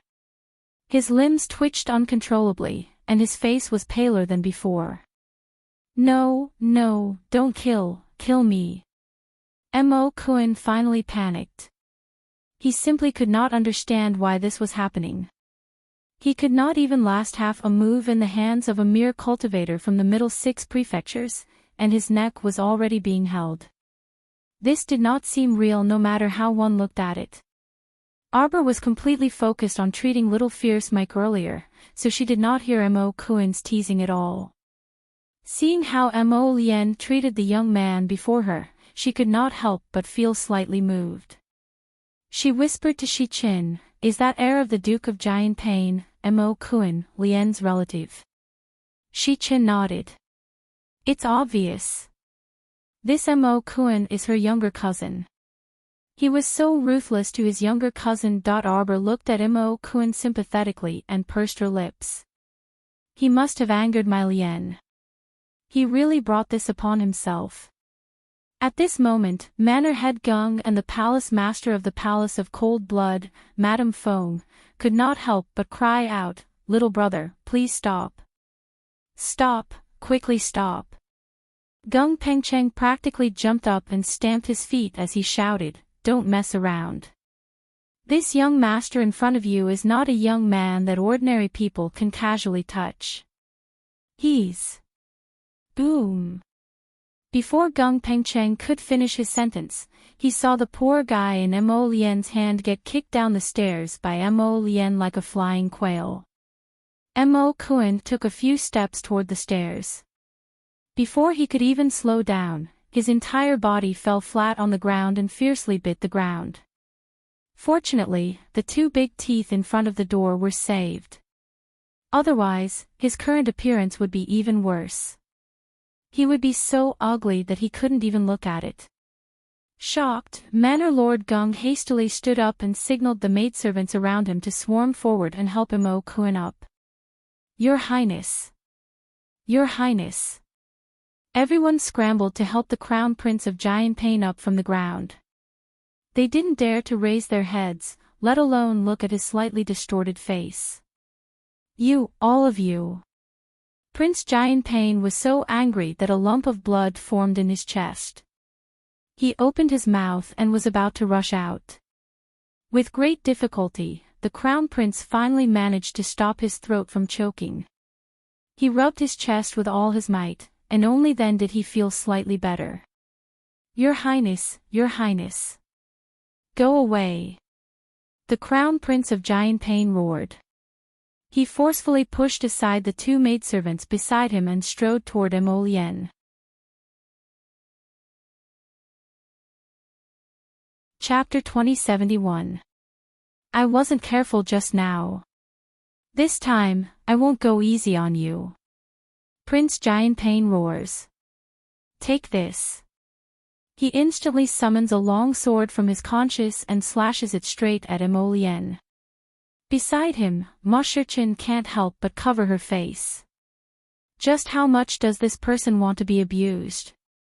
She actually bolted directly towards Crown Prince Mo with her doors wide open like this. Needless to say, Crown Prince Mo probably had several hundred ways to subdue this guy in one move. However, Prince Mo chooses the most humiliating method. He directly kicks Mo Kuen's refined and handsome face, sending him flying backward and falling to the ground with a thud. Ah! Mo Kuen simply doesn't know what he just experienced. His handsome and confident image, his face, has all been tossed into the sea of forgetfulness at this moment. His anger completely erupts in a split second.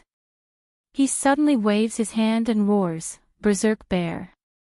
A giant bear with brown, glossy fur abruptly burrowed out of his spirit beast space, glaring at Crown Prince Mo like a tiger eyeing its prey as it roared. Bang bang bang. That huge bear takes large strides and rushes towards Prince Mo. Arbor suddenly roars in anger, blazing blood. Shriek. The blazing blood fire phoenix suddenly appears. Without any explanation, a line of fire burns towards the huge bear's body. They actually dared to bully her Lotus with numbers, they're simply tired of living. Arbor lightly flings his hand, and the little white snake on his wrist starts to swim. Its body gradually lengthens, and it suddenly opens its huge mouth, revealing its sharp fangs. That huge snake's head is already in front of Prince Giant Pain, and its huge mouth is aimed at his small and handsome face. It's as if it only needs to swallow him whole into its stomach. A certain prince is so frightened that his legs go soft, and he sits on the ground with a thud. His eyes are filled with fear as he stares deeply at the white snake in front of him. He swallows a mouthful of saliva, and for a long time, he's practically in a daze, unable to recover his soul. Stop, stop, quickly stop. Prefecture Lord Gung Pengcheng is also about to be scared silly by the scene in front of him. If anything happens to Prince Giant Pain here, then his position as Prefecture Lord will come to an end. Prince Giant Pain only needs to casually assemble a group of people, and they can easily destroy him, the Prefecture Lord, 3 to 5 times. So. Prince Giant Pain absolutely cannot have anything happen to him in Shantian Prefecture. Even more so, he can't die in Arbor's hands. Stop. Gung Pengcheng jumped up and quickly walked down the steps. He was just about to flick his sleeve across Chao Mu's palm. A terrifying force flew towards him, blocking all the spiritual energy he had used. Bang! The little white snake shakes its head and hits, instantly sending Prince Giant Pain, who's almost pissing his pants, flying. Arbor leaps into the air and flies in front of Prince Giant Pain. He glances at him coldly, then reaches out and takes back the little white snake. Prince Mo has also floated to Arbor's side at this time. Relative. Arbor turns to look at the Crown Prince to confirm. It's fine. Seeing that he's asking for a beating, I'll beat him up even if he's a relative. Prince Mo raises his hand and waves. Blazing blood. Wait, wait. Seeing that the damned fire phoenix is about to pounce down again, Prince Giant Pain, who's terrified, can't help but cry out, "I'm not feeling well, so I'll catch up on 2 more chapters before 11 a.m. tomorrow morning." Chapter 2072. Wait a minute. Who's waiting for you? The blazing blood fire phoenix swooped down and flapped its wings viciously, causing the Crown Prince of Giant Pain to stumble twice on the spot. He rolled to the edge of the table, and his big head knocked onto the green brick floor, breaking it instantly. "Crown Prince! Crown Prince!" Everyone cried out in alarm and stood up in unison. At this moment, the Crown Prince of Giant Pain was already in a very sorry state. He had probably never experienced such an embarrassing situation in his entire life. At the same time that he was panting heavily, his originally delicate and pretty face was also incomparably distorted. You! How dare you!" Smack! The blazing blood fire phoenix's claw landed heavily on the Crown Prince of Giant Pain's head. Before he could finish shouting, this brat was once again thrown out by the ancient phoenix. This time, he crashed straight onto the female guest's table, causing a series of hurried and panicked screams. Plop! Plop! The Crown Prince of Giant Pain rolled down from the table in front of the 2 pale-faced women. He lay on the ground, gasping for air more than he exhaled. His throat made a loud sound, and he directly fainted from anger.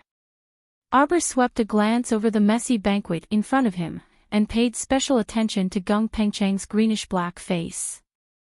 Her little hand gently tugged at Mo Lian's sleeve, and the little fellow blinked and asked, "Husband, are they crazy?" "It's obvious." Mo Lian pulled her little hand and turned to leave. Since so many unpleasant things had happened, what was the point of staying here? Wait! Seeing that they were about to leave, Gung Pengcheng immediately thought of something, and hurriedly turned around and walked forward. He originally wanted to block their way, but when he thought of the heavy power of the young man's sleeve that had almost slapped him away, he thought of the young man in black clothes who had just swept his sleeve. His eyelids involuntarily twitched, and he hurriedly took 2 steps back, standing 10 steps away from the 2 of them. He smiled apologetically and cupped his hands, saying, "The 2 of you, just now was just a small misunderstanding. The Crown Prince of Giant Pain is an honored guest from the Divine Prefecture, and you are also guests invited by this old man.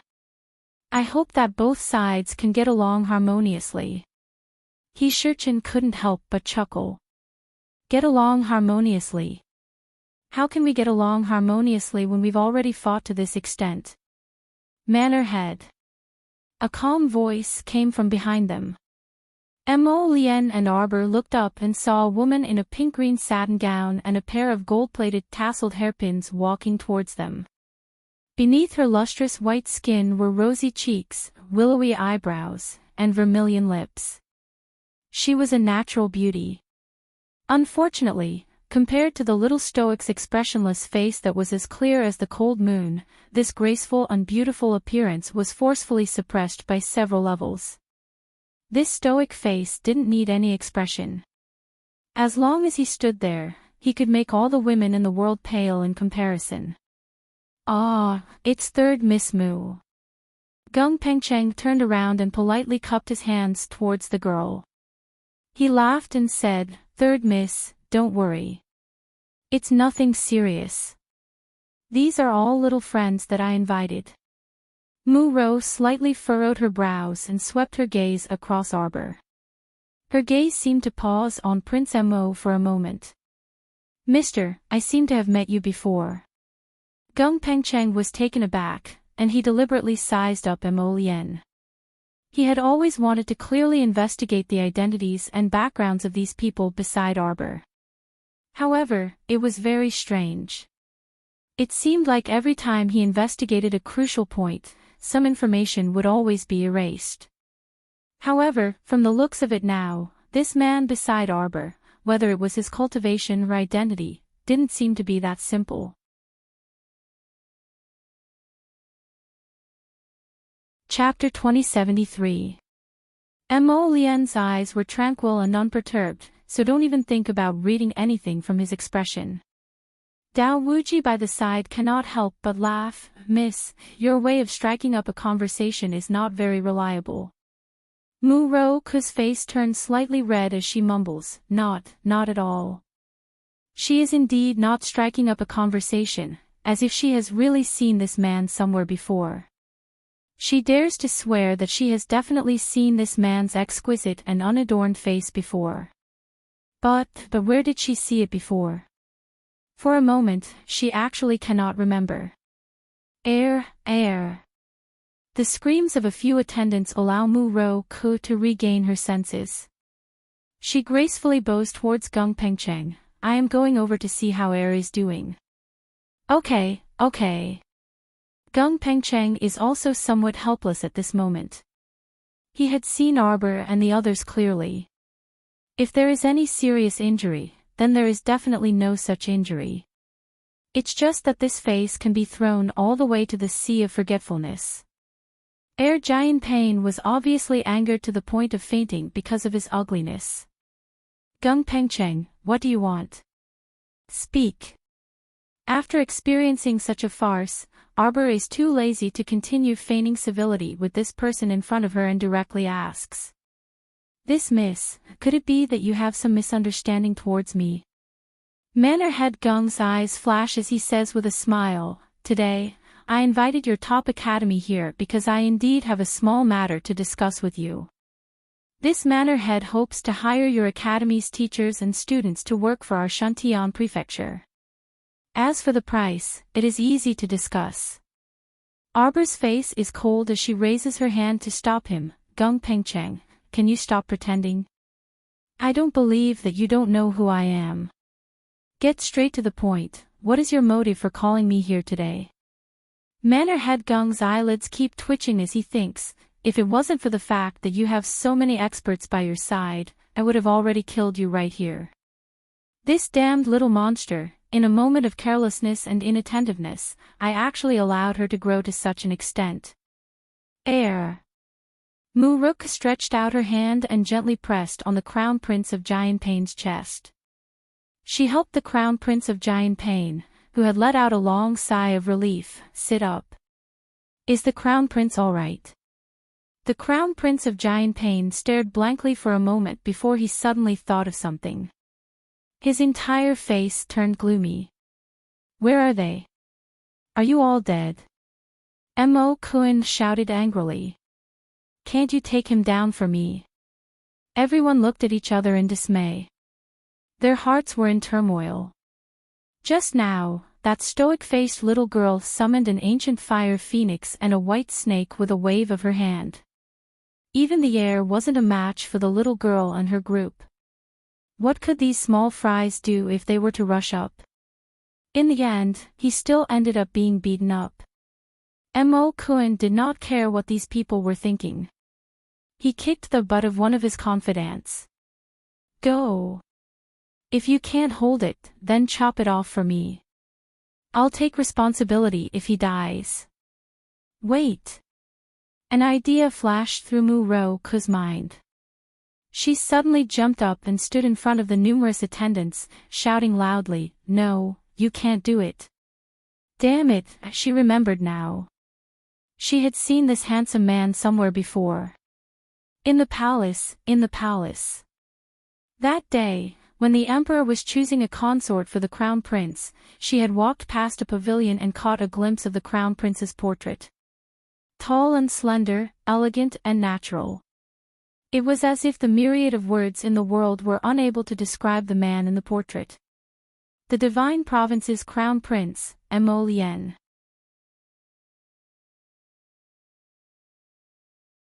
Chapter 2074. Mu Roku, what are you doing? The Crown Prince of Jianping glared at Mu Roku, his eyes almost reflecting substantial killing intent. This woman actually dared to disobey him in front of everyone.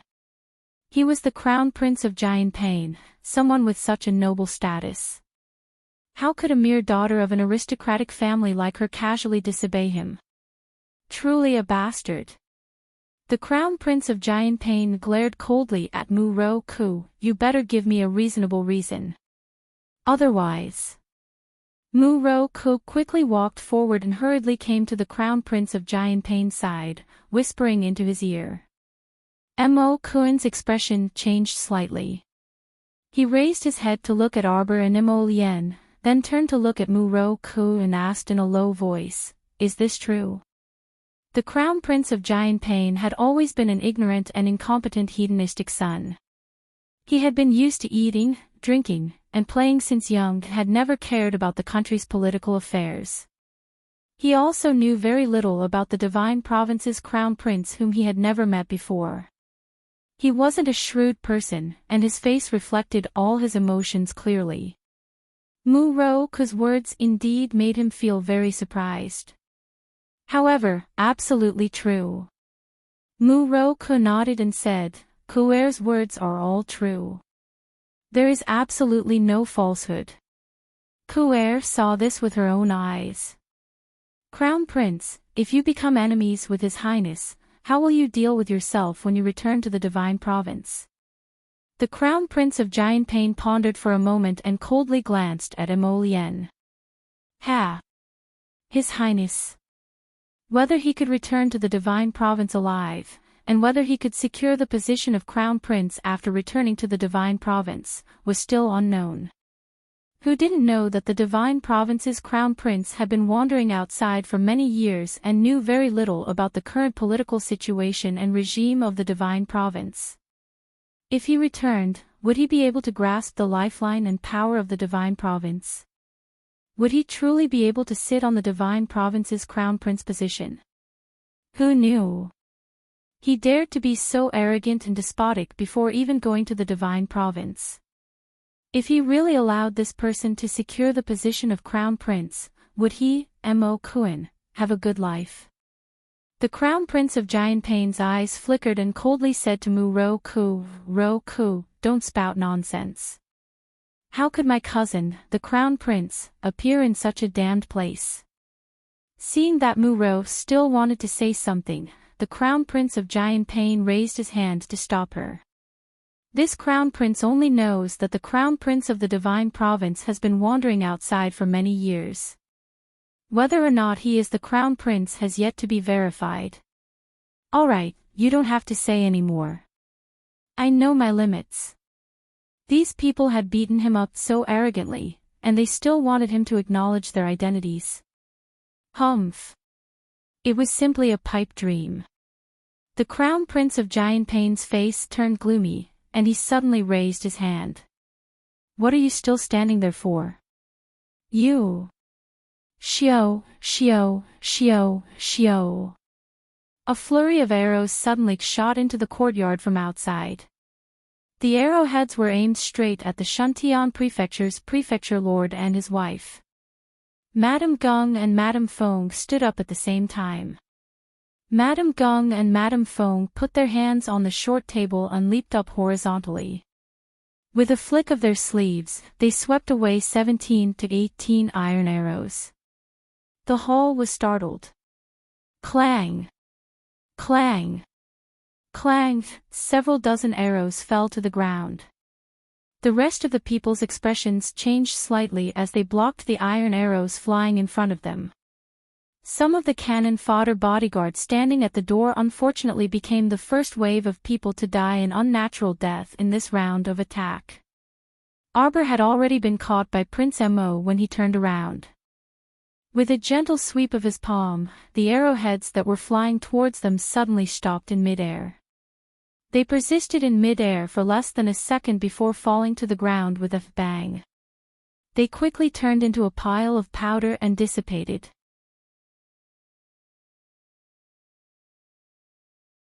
Chapter 2075. This sudden assassination was aimed at Manor Lord Geng and his wife, so Arbor and the others had nothing to do with it.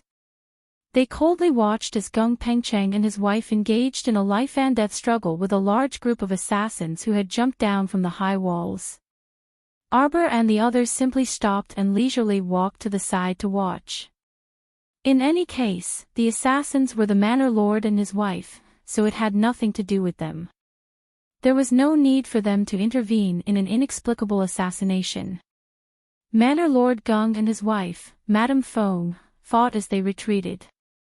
Soon, they were surrounded by the group of assassins.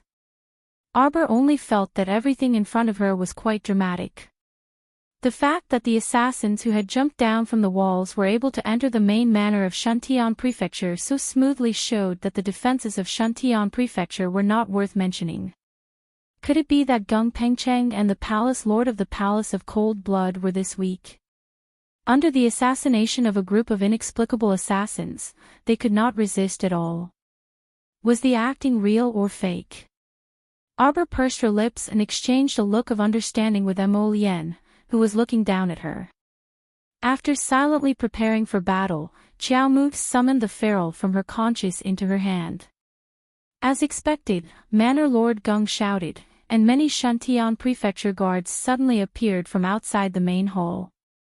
They caught the group of assassins and the two sides began to fight. Suddenly, the sound of something breaking through the air could be heard. Mo Lien did not even raise her head. She quickly reached out to pick up Arbor and jumped onto Seventh Yan's back. The golden dragon transformed into its beast form in midair.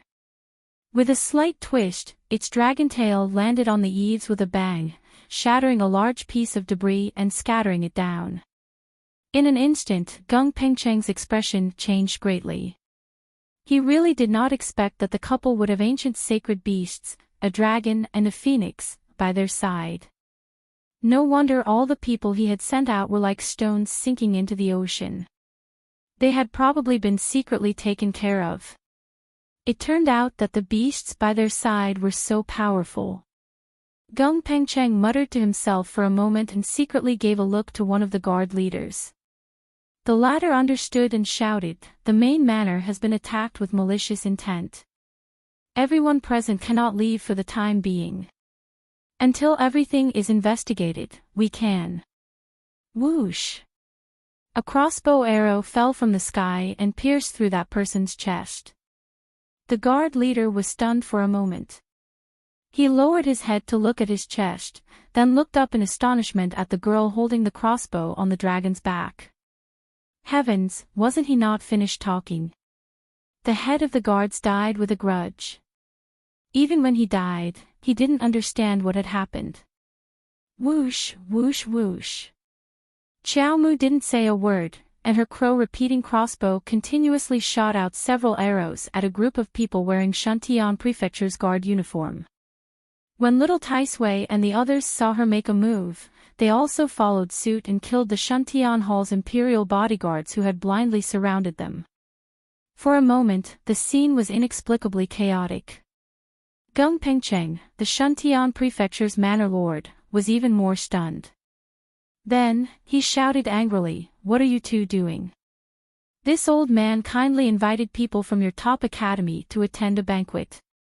Is this how you repay me? Indiscriminately starting to kill Shantian Palace's imperial guards, what exactly do you people want to do?" Gung Pengcheng, the Shantian Prefecture's manor lord, glared at Arbor's group with fury in his eyes. Arbor's lips curled into a cold smile. "Gung Pengcheng, are you retarded?"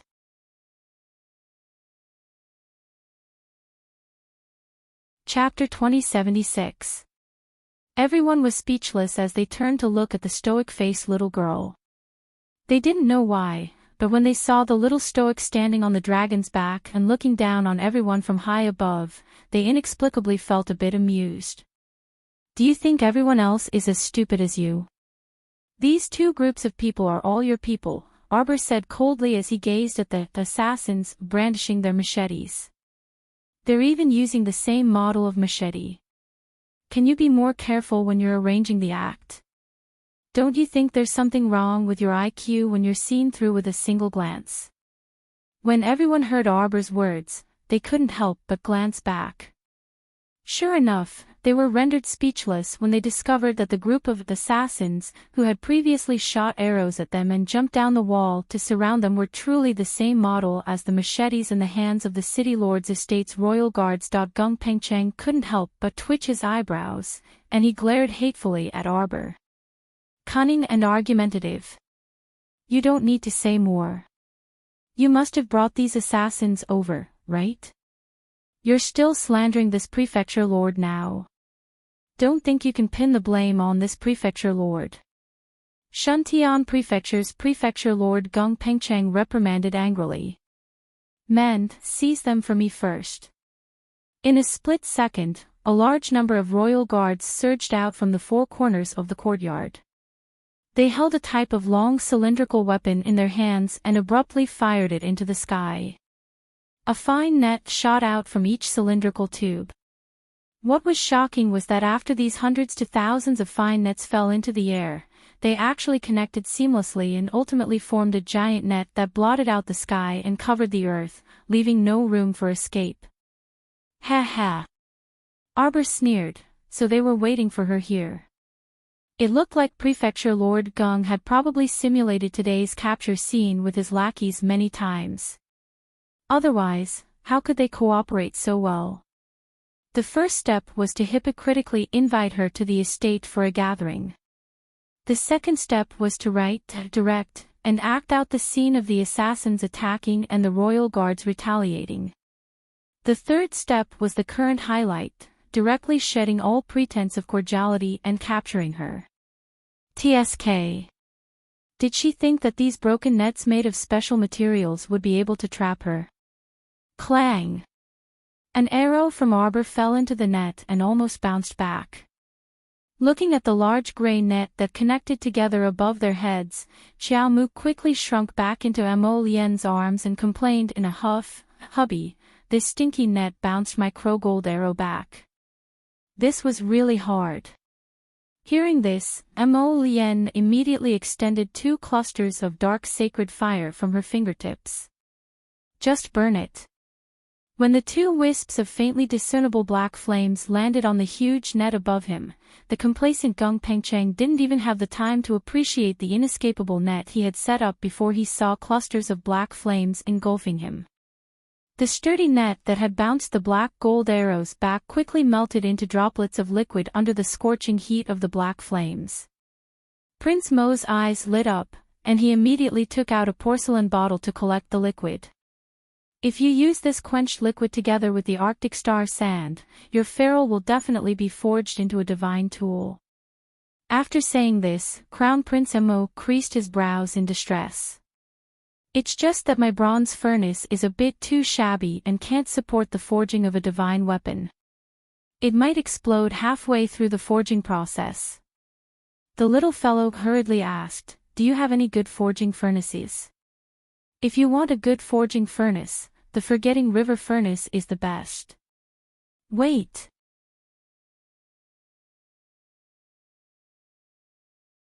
Chapter 2077. It's a pity that it's said to be buried in the secret realm of the Sea of Forgetfulness. How many people have entered the secret realm of the Sea of Forgetfulness and returned empty-handed? Mo Lian sighs with emotion, then says, "The second-ranked refining furnace, the heavenly forging furnace, is now in the hands of an extremely famous divine weapon master in Divine Prefecture. Presumably, he's also unwilling to give it up." Arbor blinks. Who is that person? It's said that he's a descendant of Xuanji. Mo Lian shakes her head. Very few people have seen him. He's a guy who appears and disappears unpredictably. Usually, he lives under the snowy mountains near the Sea of Forgetfulness, and his whereabouts are hard to find. Oh. Arbor calculates in her heart, then can't she drag him out and beat him until he gives up on the heavenly forging furnace? After all, even Mo Lian says that person's whereabouts are a mystery. It seems that finding him will be a difficult matter. Then we can only look for him again. Is there no divine weapon similar to the heavenly forging furnace? There is, but I reckon that we'll have to go to Divine Prefecture's Ghost City to take a look. Mo Lian winks at her, "Wife, after we go back together, you have to accompany me to buy it. The things in the ghost city are expensive. Sometimes, even a small forging material can be sold for a sky-high price. No problem. Arbor nods her head, with an "I'll pay" look. She raises her little paw and pats Emolien's chest. When the time comes, I'll definitely buy you the best forging furnace. Ann. Emolien reaches out to hug the little guy, rubbing her face. Jojo is so good. And Gung Pengcheng, who's glaring at them from below, is probably already bursting with anger. How can there be such a shameless person in this world? Not only does he use a strange kind of fire to roast her giant net, but he also collects all the liquid after the roasting, and steals it as his own. Such a bad habit is not worth mentioning. The most shameful thing is that in this tense fighting situation, this adulterous couple actually has the face to chat and laugh with him above. Disgusting. Simply shameful. Gung Pengcheng roared, "Release the arrows." This time, they didn't conceal themselves anymore. The row of black-clothed assassins from before all flashed the bows and arrows at their waists. With a flurry of arrows, they shot towards Chiao Mu and company like a rain of arrows. This batch of arrows contained extremely powerful spiritual energy. When they were fired, little Tai Sui, the venerable Peach Blossom Immortal, and the others could sense it. However, these arrowheads, which were full of spiritual power, were like children's toys in front of them. They were caught in their hands, and with a light twist, they fell to the ground. Damn it! Gung Pengcheng's eyes were green with anger. Set up the formation. After a furious roar, the large number of assassins and guards on the field mixed together and slowly set up a large formation.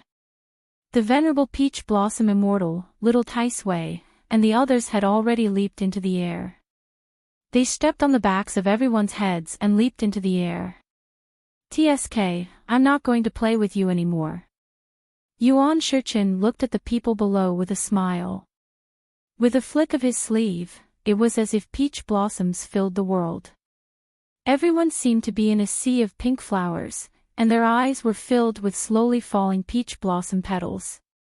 This scene was so beautiful that it mesmerized their hearts.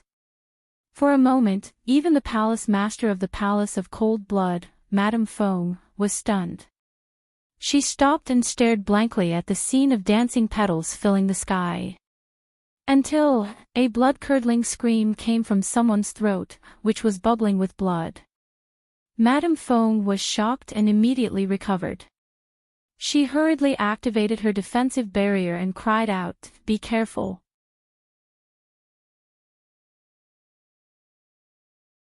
Chapter 2078. How was this a beautiful peach blossom rain? It was clearly a peach blossom massacre that took people's lives.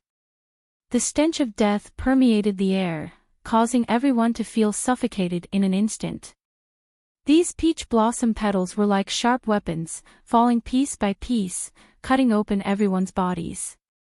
Once the peach blossom petals brushed past their necks, it was only death.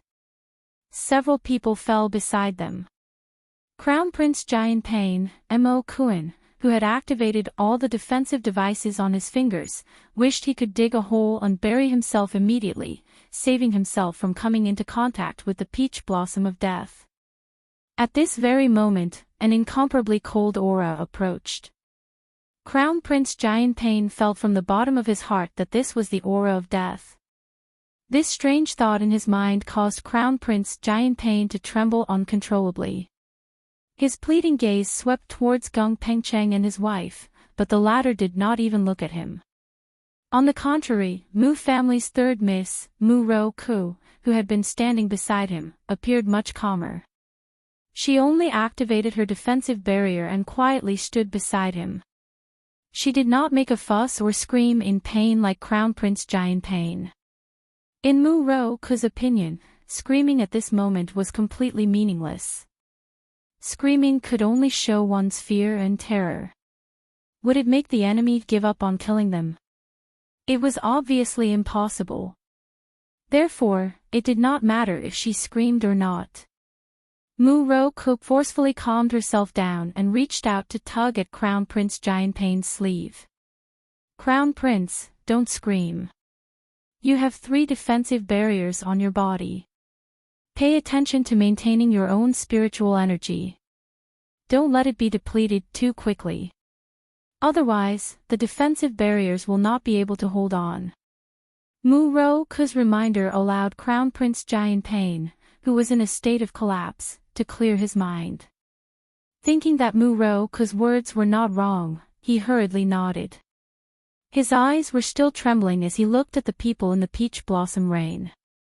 There were already many people who had fallen to the ground, unable to get up. Some had their throats slit and died on the ground. There were even more who had their hands and feet cut by the peach blossom petals. At this moment, the front of the hall was filled with people rolling back and forth. At a glance, it was extremely unbearable.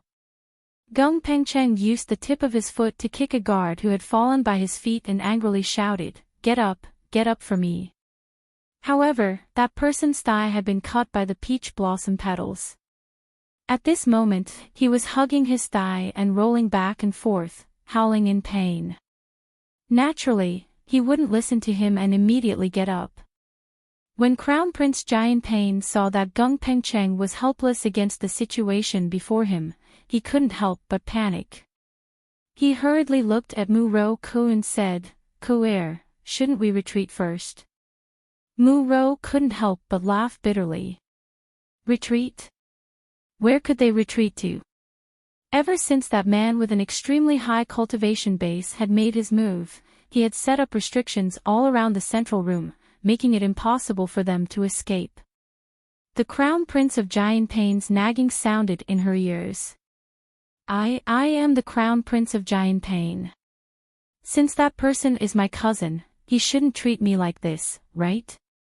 Do you think he'll let us go if we go and claim our kinship? Mu-Ro couldn't help but smile bitterly again. Could it be that this young master didn't understand? If he really cared about that bit of kinship, would the Crown Prince have been so ruthless to him before?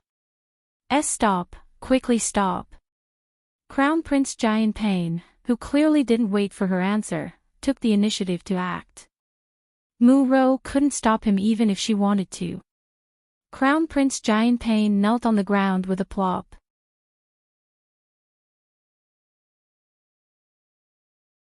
Chapter 2079.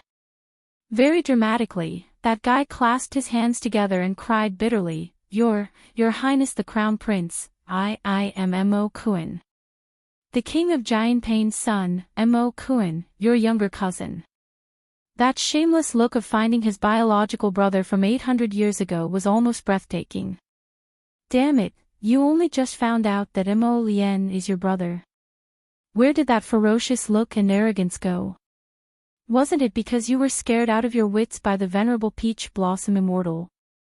Arbor lowered his head to look at the King of Giantpain's heir, who was kneeling on the ground and cupping his hands toward the sky. He frowned and said with disdain, How can you have such a brother? It was simply too embarrassing. Mo Lien also felt ashamed, especially when he saw his little wife's disdainful gaze. He felt even more stifled. The fury in his gaze that was fixed on Mo-Kun soared. The wind from his palm landed, directly lifting Mo-Kun onto his back. Don't call me brother. Who's your older cousin? Scram! Mo-Kun was stunned, and a trace of embarrassment flashed across his face. He hurriedly got up and crawled forward on all fours, crying bitterly, Older cousin, I am Mo-Kun, the King of Giantpain's son, Mo-Kun. Whoa, my father is your imperial father's youngest brother. Older cousin. You can't kill me, you can't kill me. He was almost scared to death now. That madman who scattered peach blossoms had set up a peach blossom rain and easily took away the lives of dozens of guards. He didn't want to die like them without knowing why. He wanted to live. No matter what, he couldn't be killed by a few small peach blossom petals. So cowardly. Arbor swept a disdainful glance at Emolien. His meaning couldn't be clearer. You actually have such a cowardly brother. Is everyone in your MO family a coward except you? I don't want to bother with you anymore. Embarrassing. Not to mention that this person had several defensive shields on him. Those falling peach blossom petals didn't even penetrate his defenses. Even if he had lost all his spiritual energy and defensive shields, he shouldn't be begging for mercy in such a cowardly manner. As the saying goes, a warrior prefers death to humiliation. What Crown Prince of Giant Pain? He was simply a big coward. Emolien couldn't help but fly into a rage, and he directly slapped the vassal Prince of Giant Pain across the air. Scram! Unexpectedly, when the Crown Prince of Giant Pain heard this, not only did he not get angry, he even shed tears of gratitude. He repeatedly bowed with both hands and said, Okay, I'll scram immediately. Cousin, don't worry, I won't appear in front of you for no reason.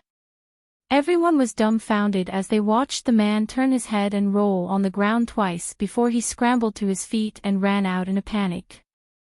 They looked away in an instant, and everyone looked at Prince Mo with strange gazes. Ha, Senior Celestial, look at how scared you are. Dao Wuji laughed awkwardly and couldn't help but tease. He Chen was baffled. Was this Crown Prince of Giant Pain out of his mind? Did he think that those falling peach blossom petals would randomly attack people? Every single petal was under his control, okay. Otherwise, why didn't the peach blossom petals attack his, Crown Prince of Giant Pain's, defensive shield when they fell? Did he think that with just his level 3 spirit artifact defensive shield, he could withstand a Senior Celestial's killing move? For Prince Mo's sake, she wouldn't kill him, okay? Darling Qiao pulled husband Mo's hand away and threw his hand to the side, facing him with the back of her head.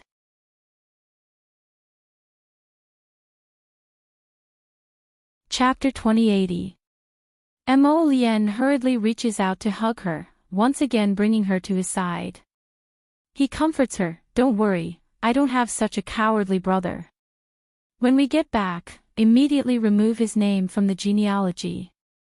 Prince Mo lowers his voice by her ear, I definitely won't let my Jojo lose face. Arbor snorts, Your relatives in Shenzhou, don't tell me they're all like this. Emolien, what's with this indescribable stifled feeling? His little wifey always dislikes him. No, they won't. Emolien braces herself to say. In fact, there really are quite a few troublesome characters among those relatives in Shenzhou. Emolien hurriedly grasps his wifey's small hand, Let's ignore them, let's go. Jojo, let's talk about Shenzhou's ghost city. Forcefully changing the topic. On the side, the venerable Peach Blossom Immortal sweeps a rather disdainful glance at Emolien. Emolien naturally notices the look in Xingjichen's eyes. Taking advantage of when Jojo isn't paying attention, she also throws him a cold glance. The group descends from midair. After half a day's effort, the giant net above their heads has long dissipated, and Emolien's porcelain bottle has accumulated more than half of the solution. After putting away the porcelain bottle, Emolien takes Arbor's small hand and walks out. The sound of a sharp arrow piercing through the air comes from behind the two people's heads. Emolien doesn't even turn her head, directly reaching out with her hand and throwing out a purple flame. Like a tiny purple dragon, the flame whooshes through the air, crackling as it wraps around the arrow that's coming straight at them. In a flash, the arrow that's flying towards them is completely eliminated. It's impolite not to reciprocate. Arbor suddenly turns around, shooting 10 black gold arrows at the palace master of the Palace of Cold Blood. Fengshe probably didn't expect this little girl to move so quickly. In a single turn, 10 black gold arrows are fired at the same time. She dodged 6 or 7 of them, but in the end, she couldn't dodge the remaining 2 or 3. Of the 3 black gold arrows, one shot off a lock of her long hair, the second shot into her shoulder, and the third shot into her hand. Their power spread outwards from within her body, penetrating her bone marrow. With 2 whooshing sounds, the arrows shot out of her body. That heart-wrenching pain made Madame Fong scream involuntarily. "Master!" Fairy Ling Fei followed the sound and hurriedly rushed over to support the tottering Madame Fong. Fairy Yellow Crane also hurried forward. Just as she reached out to help Madame Fong, Fairy Ling Fei slapped her hand away. "Get lost! Don't touch Master," Fairy Ling Fei rebuked angrily. "Isn't that woman your benefactor?" Friends, did you see that? She was so ruthless to her master. If you are still Master's disciple, then pick up the sword on the ground and fight her with your life. Immortal Huang He's lips quivered as she gazed at Xiao Mu in bewilderment. Little benefactor. You're still calling her benefactor. Fairy Ling Fei rebuked angrily, kicking her back. Are you an idiot? She's already made a move on Master. Senior sister, there. There must be some misunderstanding. Misunderstanding my ass. You and I both saw with our own eyes that woman hurt Master to this extent. Arbor glanced coldly at Fairy Ling Fei. Seeing little Yellow Crane look over, he gave a rare explanation. Your master shot us in the back. That arrow was imbued with divine power, Mo Lien said coldly. If he hadn't been by his wife's side just now, she would have suffered greatly from the divine power on the arrow.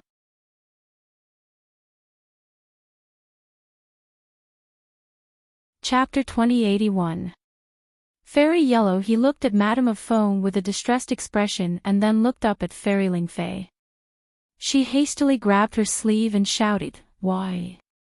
Why did Master shoot arrows in the back?" "Shut up!" Fairy Ling Fei angrily flung her hand away and reprimanded, "You believe what others say. Did you see Master shoot arrows in the back with your own eyes?"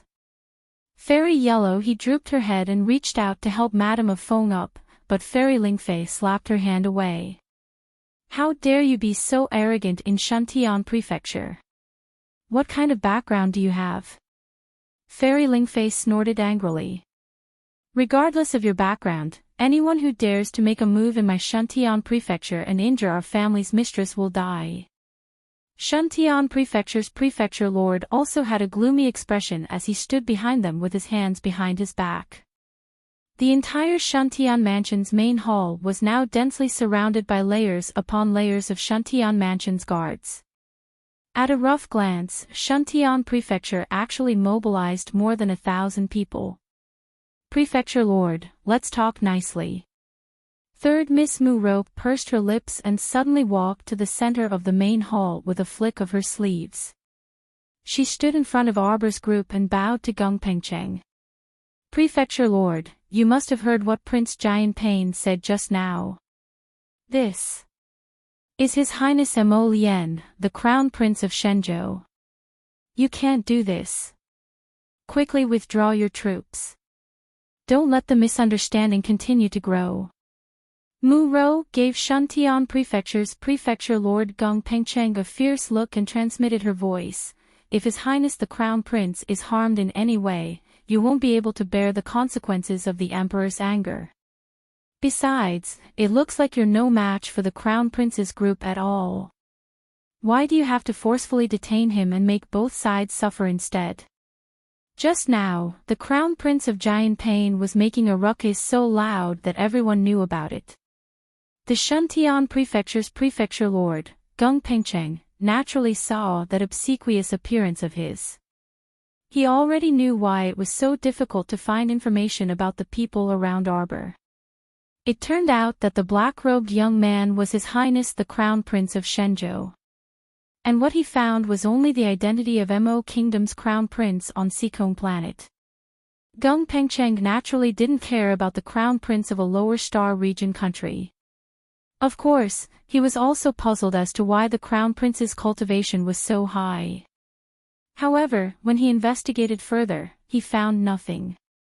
Unexpectedly, this person was actually the Crown Prince of the Divine Land. Gung Pengcheng took a deep breath. He felt that he had to sort out his thoughts at this moment. Forget it. Since he was the Crown Prince of Shenzhou, it would be unrealistic for him to detain him by force, just as third young lady Mu said. He would only be looking for trouble. Gung Pengcheng's old face was taut as he waved his hand to order the rows of Shantian Hall guards in front of the lobby to retreat several tens of meters.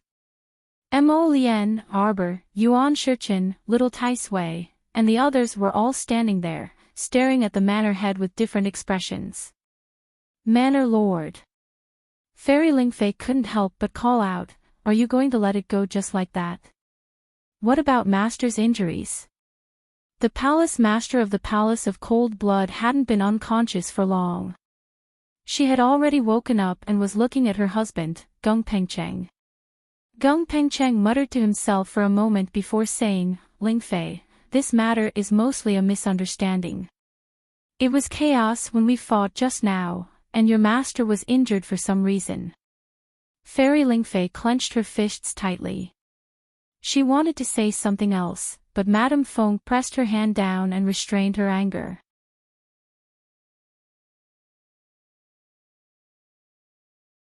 Chapter 2082. Let's drop this matter. Gung Pengcheng thought for a moment and waved his hand. Madame Feng coughed lightly and stopped talking. Arbor sized her up and didn't say anything. She just raised her hand and tugged at the Crown Prince's sleeve. Mo Lian looked down at her with a smile. "Okay." Arbor nodded with satisfaction. Mo Lian looked up at Gung Pengcheng and said with a faint smile, "Principal Gung, may I have a word with you?" Gung Pengcheng was stunned. He wanted to refuse, but when he thought of her identity as the Crown Prince of Shenzhou, that he felt that if he refused, she wouldn't let it go easily. So he walked over helplessly and followed the Crown Prince and Arbor into the inner room. "What does your Highness want to ask?"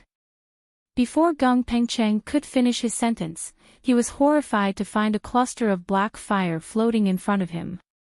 It was only for a moment, but it almost ignited his eyebrows and eyes. Gung Pengcheng was furious. He was about to explode when he realized that the world in front of him had changed. In an instant, he was in a completely different environment. The Crown Prince of Shenzhou in front of him was gone. Arbor stood in front of him with a transparent onion-head baby standing on her shoulder. Beside his calf, there was a small, squarish lump of earth. It looked very strange, and on the lump of earth, there was a pair of black bean-like eyes. At this moment, it was blinking and looking at him. Gung Pengcheng was a little surprised. He looked back and forth and was almost stunned by the expanse of peach trees in front of him. This is... Roar! A giant snow leopard suddenly jumped out from behind and pounced, almost crushing him to the ground. This. Gung Pengcheng had a very bad feeling in his heart at this moment. Could it be that this damned girl had a grotto heaven immortal abode and land of inheritance? Was that why she suddenly seemed to be out of their control all these years? Like a wild horse out of its reins, she galloped further and further away. He was also shocked by her silent growth. Could it be like this? Arbor. You have the secret of the grotto heaven immortal abode. If the world finds out. Arbor suddenly smiled at him. Her eyes, which were already clear and bright like the moon, now looked even colder. Do you think you can leave this place alive? Don't be too arrogant. Ah! Before Gung Pengcheng could finish his sentence, he felt a heavy slap on his back. His entire body flew forward uncontrollably, and fell to the ground with a bang. Just as he opened his mouth and was about to spit out a mouthful of blood, he was pulled into the air by Arbor's will. His entire body was wrapped in a mist. As for the blood he spat out, it dyed the mist barrier in front of him red. Arbor said with a look of disgust, "You almost dirted my paradise." Master Silver, don't worry. Dian won't let his stinky blood dirty our land." Only at this moment did Gung Pengcheng feel how small he was. It was as if in this place, all of his actions were restricted. Even his spiritual energy was restricted by a terrifying pressure. He didn't know that this was the pressure of the small tree and that the entire star field was formed by the small tree. In the star field, no one could touch Arbor. In this star field, Arbor was a godlike existence. Gung Pengcheng only thought that all of this was Arbor's doing. At this moment, he felt an inexplicable sense of danger and couldn't help but tremble slightly. "Manor Lord Gung, you should feel honored. After all, as an enemy, you are the first person to enter my star field."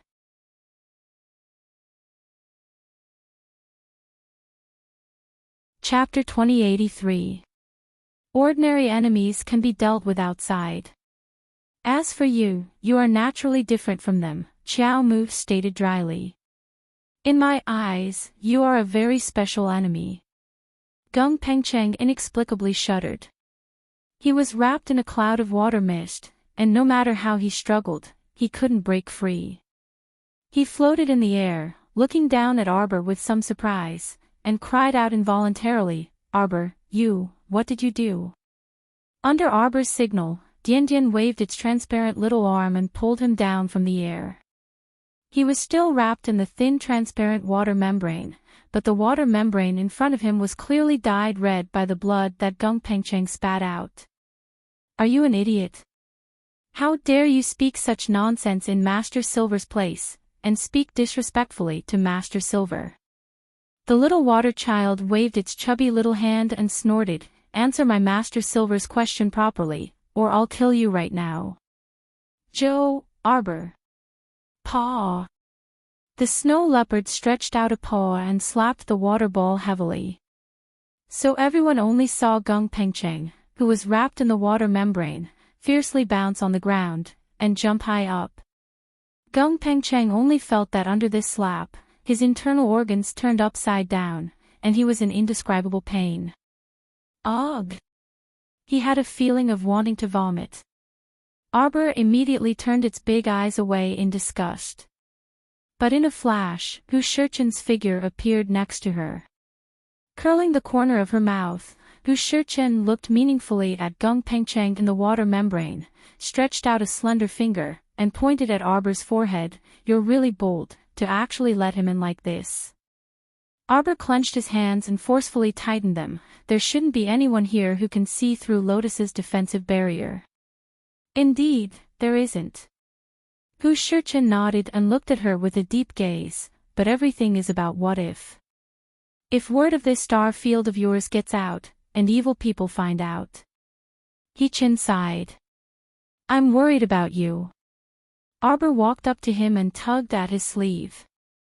"I know." She was indeed a little impatient today. This Gung Pengcheng in front of her was the one who had caused her to fall into the abyss in her previous life. In this life, he had repeatedly sent people to kill her. When she saw this person, she felt her blood boil. She simply couldn't endure it. Death? Did he think that death was his final destination? What a joke. The person who had caused her to suffer so miserably in both her previous and current lives was now in her hands. How could she just let him walk comfortably to his death? "I'll take out his soul remembrance, and you put Dunji's soul into this body. From now on, the Shuntian Prefecture's prefecture lord is yours." He-Chin looked at her with a smile and said. When Arbor heard this, his eyes seemed to light up, and his spirit was lifted. Stop at a stalk. That chatterbox. Last time, she had conveniently thrown him into a corner of Taoyuan and made him face the wall to reflect on his past. With a flip of her hand, Arbor took the little Tai Sui into her dungeon and used her mind to absorb it into her hand. At this moment, the transparent little person in the dungeon looked at her with teary eyes and cried out bitterly, "Ah, my honorable little Master Silver, have you finally remembered the dun-tun-tun in the corner of the peach garden? Don't be long-winded." Arbor glared at him and turned to look at Hu Shurchen with the little dungeon in her hand.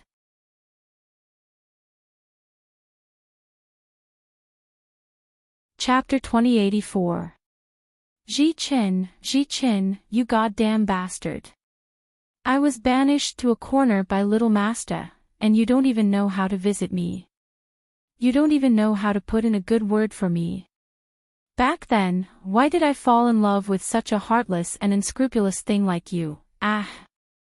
Ji Qin looks at the figure in the dungeon with a strange expression. Why do I feel that Dungeon's words are a bit harsh to the ear? What's going on? Arbor punches that dungeon with his little hand. Shut up. Whoa. Dungeon sobs pitifully. Peach Blossom Immortal wants to change a new body for you. If you keep crying, I won't change it. Dungeon instantly stops talking, his dog eyes widen as he looks at Arbor and repeatedly asks, Little Master, what kind of body will you change for me? Is it beautiful? Is it elegant? Is my skin bright and clean? Arbor looks at him speechlessly. It's right behind you, see for yourself. Dungeon suddenly turns his head, his gaze blankly landing on Gung Pengcheng, who is enveloped by the water membrane. He immediately lets out a miserable cry. Ah! He's a baldy. How is he a baldy? Ji Qin snappily picks up the small dungeon in Arbor's hand. Change if you want. If you pass this village, there won't be another shop. Dungeon's tears fall. Little Master, can't you change me into a prettier body? For example, someone like the Crown Prince, who looks as gentle as jade, or someone like Ji Qin, who is ravishingly charming will do too. You're the one who's beautiful and charming. Ma Shurchen punched the dungeon. Shut up. Whoa. Then do you want to change? Yes. Having a body is better than floating without one. Dungeon has no other choice now, so he reluctantly nods and agrees. How depressing, this prefecture lord looks like he's over 50 years old. He doesn't look good at all, and his sideburns are also bald. At first glance, he looks like a hairless vulture. In the future, he will have to carry this image in the pugilistic world for a long time. How depressing, how to deal with it? Yuan Shurchen was too lazy to pay attention to this ADHD-like transparent little person, and directly threw the dungeon into the air. He grabbed Gung Pengcheng's body with one hand and pressed his other hand on Gung Pengcheng's head. Gung Pengcheng's entire body was trembling. At first, he could still call out, "What are you doing?" Gradually, it turned into, Your Honor, please spare my life. However, as the pressure gradually increased, Gung Pengcheng could no longer continue speaking. His entire body felt dizzy. When he opened his eyes again, he was horrified to find that his body was standing right in front of him. Lowering his head to take another look, his body had actually become transparent and illusory. This. Had his soul been seized? How could this be? Who was this person? Hu Shurchen merely glanced at him indifferently. With a flick of his sleeve, Gung Pengcheng's soul remembrance was sucked in by a heavy suction force and instantly fell into Hu Shurchen's hand. No, don't kill me. Arbor stood beside Hu Shurchen and coldly looked at the disheveled Gung Pengcheng. A faint light flashed through his eyes. The current situation was absolutely gratifying to everyone. However, she didn't feel much joy. It was as if the past was like floating clouds, and her mental state had inexplicably improved slightly. The three people's figures returned to the inner hall. Mo Lien heard the sound, slowly turned around, and smiled at her.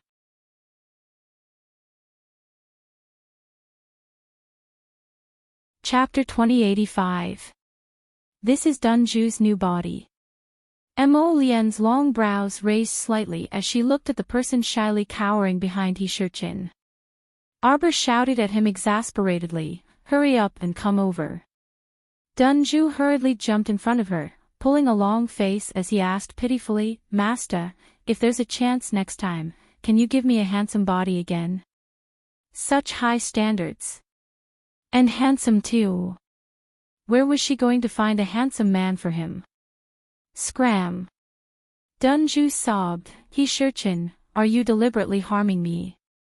Look at Master, she doesn't like this body so much. You deliberately let me enter the body of Master's enemy so that Master doesn't like me." Heartwarming's brows twitched. "You're thinking too much." He knew that Jojo was going to settle accounts with Shantian Prefecture. Right now, he was letting Dunju enter Shantian Prefecture as a spy. When the time came, they could work together to eliminate all the enemies in Shantian Prefecture in one fell swoop. "Whoa. Keep crying and I'll kill you." Heartwarming couldn't bear it any longer and glared at him. Mo Lien only found it a little funny. She grasped Arbor's hand and pulled her to her side, asking, "Jojo, did it go well?" Arbor nodded and glanced at the dungeon in Heartwarming's hand. The dungeon that originally held Dunju was now Shantian Prefecture's Prefecture Lord Gung Pengcheng's turn to stay inside. Master, this dungeon was made by Little Tai Sui. It's very sinister. Day after day, they would attack the divine consciousness inside. Oh, of course, this old man is only a spiritual consciousness body now. He's not qualified to form divine sense yet. He can't even withstand a single attack. He's going to turn into ashes soon. Aw. No, don't.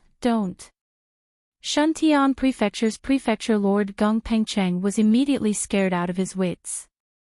He repeatedly waved his hands and shouted, "Crown Princess, ask whatever you want. I will definitely tell you everything I know. I don't know if there's anything strange about this human soul body. It would be best not to leave him in Taoyuan. This is to prevent others from remotely obtaining information through his soul remembrance." Heartwarming glanced at Gung Pengcheng. Arbor's heart skipped a beat. "You can do this." Mo Lien nodded. "Yes, it's best to be careful.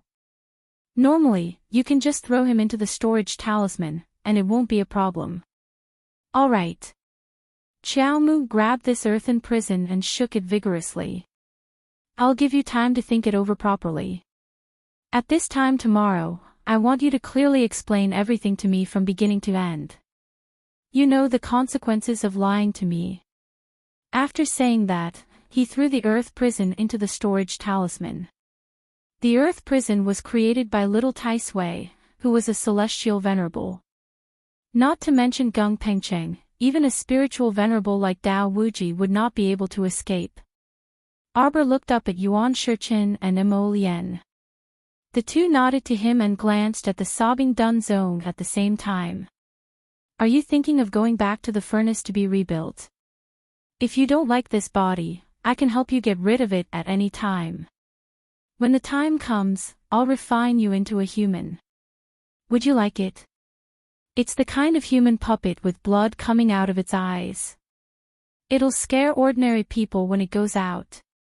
The black-hearted duo seamlessly connected their words. Their threatening words smashed into Dunzong's face. He was so scared that he immediately stopped crying. He no longer dared to make any more sobbing sounds. "Humph. Be an honest person. Do you know what you're going to say when you go out later? Be smart."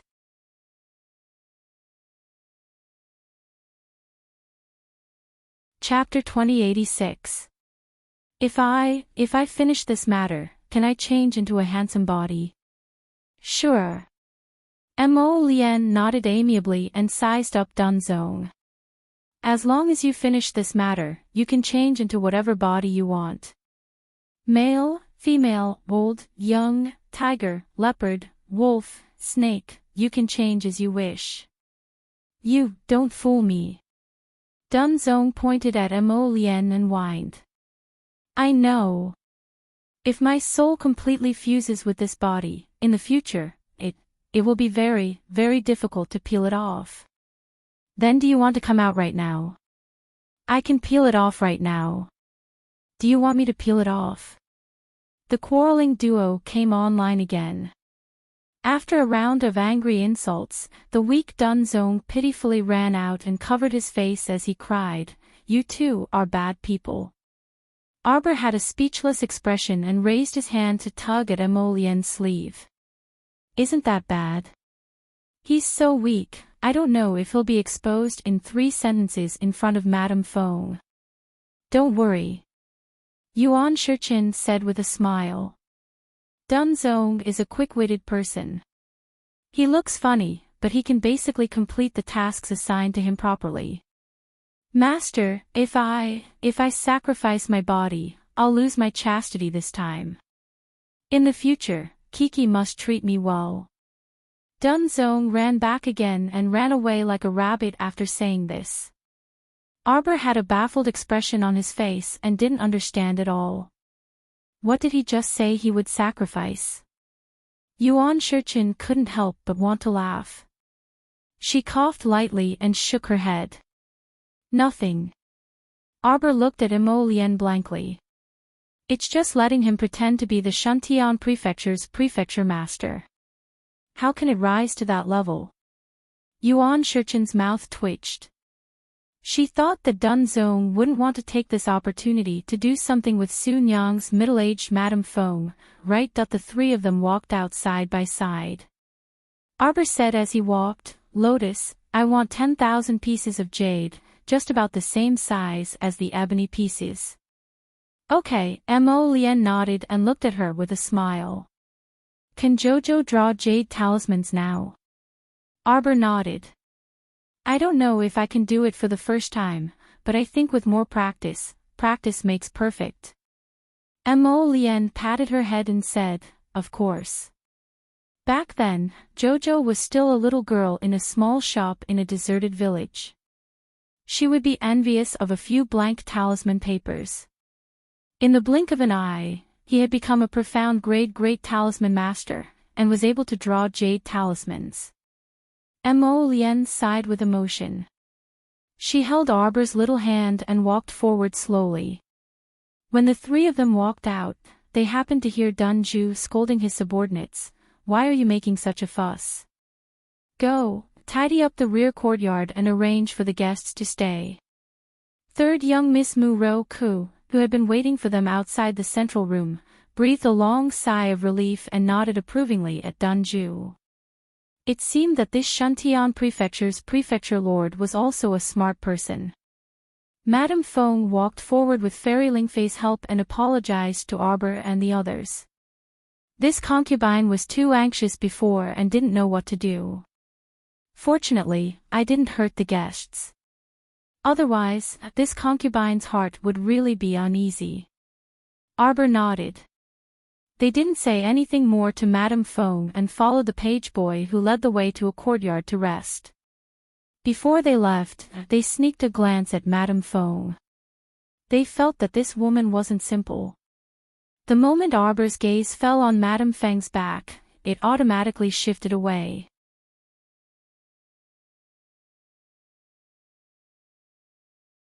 Chapter 2087. She decided that it would not be too late to act after investigating what happened back then. In her opinion, Gung Pengcheng was no different from a dead man. Before that, she had to clarify some things. The next afternoon, Arbor and his group, who had rested for the night, were invited to the main hall of Shantian Prefecture. In order to entertain everyone, Prefecture Lord Gung, oh no, Dunju, not only did he invite Arbor and his group, he also invited many sect masters of Shantian Prefecture. Madame Fong sat beside Dunju with exquisite makeup. Huang He and Ling Fei stood behind her. The banquet was filled with singing and dancing. Everyone toasted each other and chatted happily. Many sect masters brought their children to attend the banquet. Although they did not say anything, their eyes seemed to wander around the main seats. Prince Mo and Miss Chow sat there. Although they did not speak, they inexplicably made people feel wary. Ha ha ha. Suddenly, a bald middle-aged man with a big round face stood up from his seat. He raised his cup and smiled rudely at Dunzong. Manor Lord Gung, this must be the Crown Prince of King Jianping from the Divine Land. No one knew that the Crown Prince of Jianping had already left Shuntian Prefecture that night. Perhaps he had already returned to the Divine Continent. Dunju waved his hand and turned to Mo Lien and Arbor. Your Highness, Crown Princess, this is the sect master of Six Sun Sect, Qing Guang. Dunju could not help but want to cry when he thought of these sect masters. Last night, he had been kicked into Fish Orchid Planet by Hu Jichen. He had read a lot of old and new information about Shuntian Prefecture. His eyes were red and swollen. He had spent 4 days on Fish Orchid Planet from one night to the next. He had memorized all the information that he needed to memorize.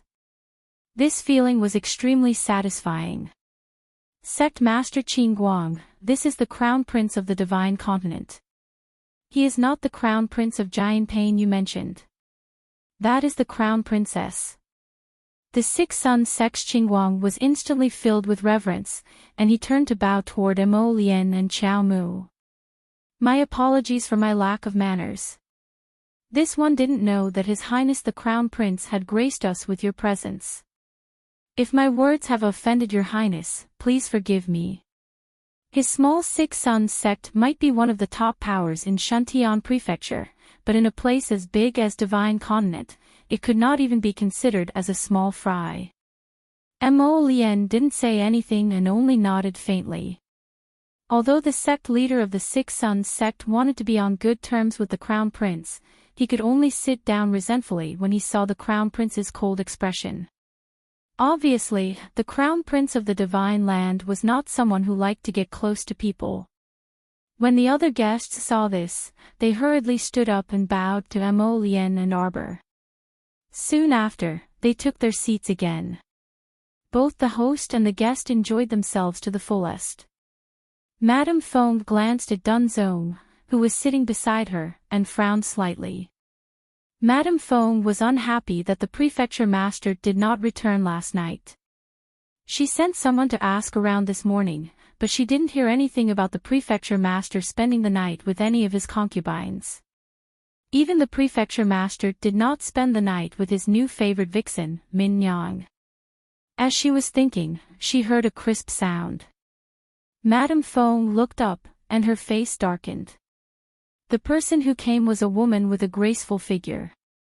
Half of her face was covered by a white veil. Her cold eyes scanned the entire place. When they landed beside Mo Lien, she couldn't help but tremble. It's her. It's really her. Just like that, he sat there silently, his face still expressionless. She wasn't seeing things.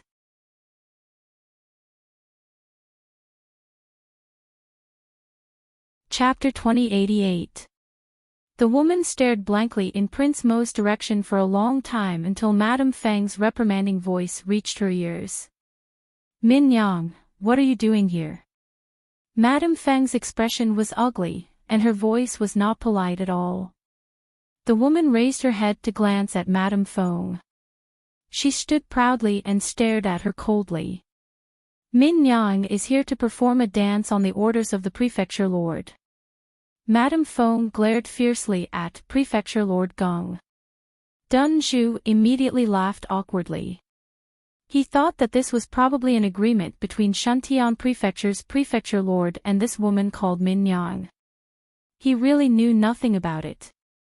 Seeing the undercurrent between the wives and concubines, Dun Zhu hastily coughed dryly and said with a smile, "Since you're here, let's begin." This woman called Min Yang had a pretty good figure. What did she look like under the veil? Dun Zhu subconsciously rubbed his chin and smacked his lips. His gaze landed on the woman. When Madame Fong saw this, a trace of anger flitted across her face. She hatefully shifted her gaze away from the young woman. Damned slut.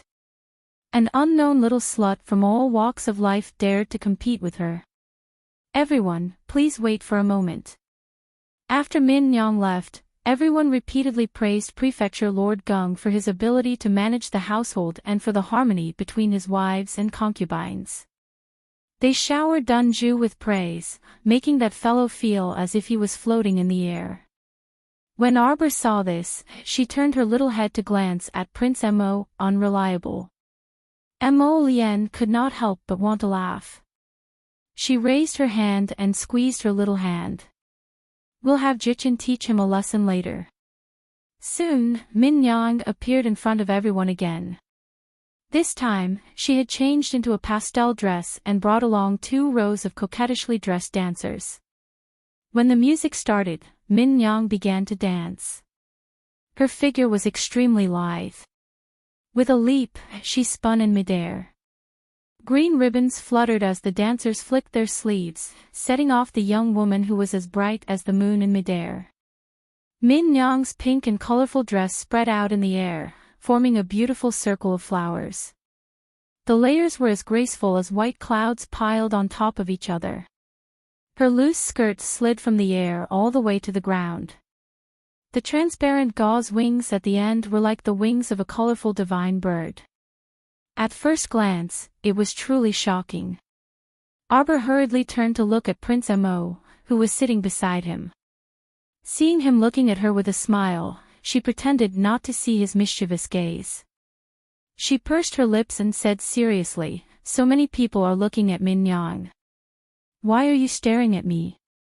Prince Mo held the white jade cup in one hand, the sparkling wine inside slightly swaying. Her jade-like face was filled with smiles. He tilted his head and stared at her. He smiled and said, "No one is prettier than my wife." She couldn't deny that she was in a good mood at this moment. She felt a little refreshed, but Xiao Mu still snorted expressionlessly. Glib-tongued. "It's completely from the bottom of my heart." He reached out and caressed her smooth little face. Pink skeletons, beautiful women's bones. Everything is like smoke and dust that will eventually disappear. In this crown prince's eyes, there's only my wife, Jojo. Arbor suddenly turned her little head and faced him with the back of her head.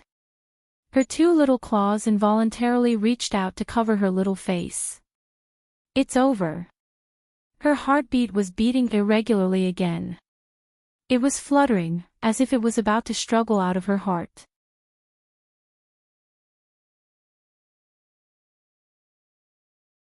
Chapter 2089. Miss Chiao reflexively checked her own pulse. Her pulse was steady, neither floating nor sinking, neither late nor late. Logically speaking, it should be very normal. But her heartbeat was unusually fast. Mo Lien naturally saw her little movements and couldn't help but laugh out loud. He moved his head close to hers and said softly, "Baby, turn around and look at me. You keep looking at me with the back of your head." "I'm panicking." Miss Chiao hastily covered her burning face with her hands. It was over. She always felt that this person's voice was very seductive. It was low and deep, like rolling beads falling on a jade plate, and even had a bit of magnetism to it. It was hard to believe that this man was flirting with her in front of so many people. Arbor suddenly turned her head to look at him, but didn't expect this man to move so quickly and steal a kiss from her lips. It really happened in the blink of an eye. Arbor's little fist reached out and landed in his palm. "Don't mess around." He laughed lowly. "Who's messing around?" Miss Chiao glared at him angrily. "Here, my little cutie, I've peeled an orange for you."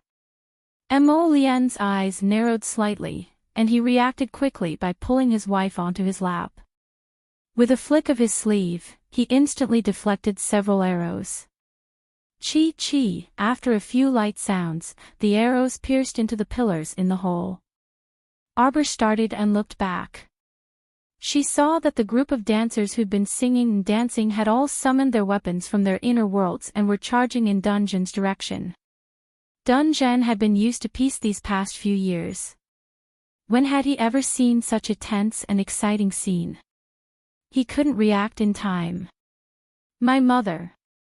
Dungeon had the urge to immediately rush to He-Chin and hide behind him. Except that He-Chen's sudden and deep gaze alerted him. He immediately came back to his senses and sat upright on his throne, aggrieved. He didn't move at all. You weren't scared, were you? Mo Lien pulled Jojo over and stood 3 feet away from the table before looking down at her. Arbor blinked and couldn't help but roll her eyes at the sky. She was already at the 4th level of the spirit realm. How could she be frightened by such a scene? Chirp. Her cheeks were suddenly kissed by him. Arbor glanced at him and saw the man take a deep breath. He grabbed her little hand and pressed it against his chest. But your husband is a little scared. Arbor. In such a tense atmosphere, he still had the mood to joke with her. Although they could sit on the sidelines and watch a group of dancers chase after Dunzo, from time to time they could point out a dancer's moves and analyze 1 or 2 of her moves. But he still had to be a bit more honest. Mo Lien giggled as he looked down at her. Wife, these women are so scary. You must protect your husband well. The little fellow suddenly reached out and pinched his face. Stop fooling around. If you don't save Dungeon now, I'm afraid Dungeon's body will be destroyed again. Mo Lien pulled down her little hand in amusement and nodded. Okay. If you want me to save him, I'll save him. With that, he pointed a finger and blocked a few arrows that were flying in front of Dungeon. Dungeon had been frantically fending off the dancers' attacks. When he saw Mo Lien make a move, he couldn't help but tear up. His boss had finally finished flirting with Miss Chow. He finally had the time to turn around and look at him, this pitiful person. Bastard. I've been waiting for this day for a long time. Wash your neck and prepare to die.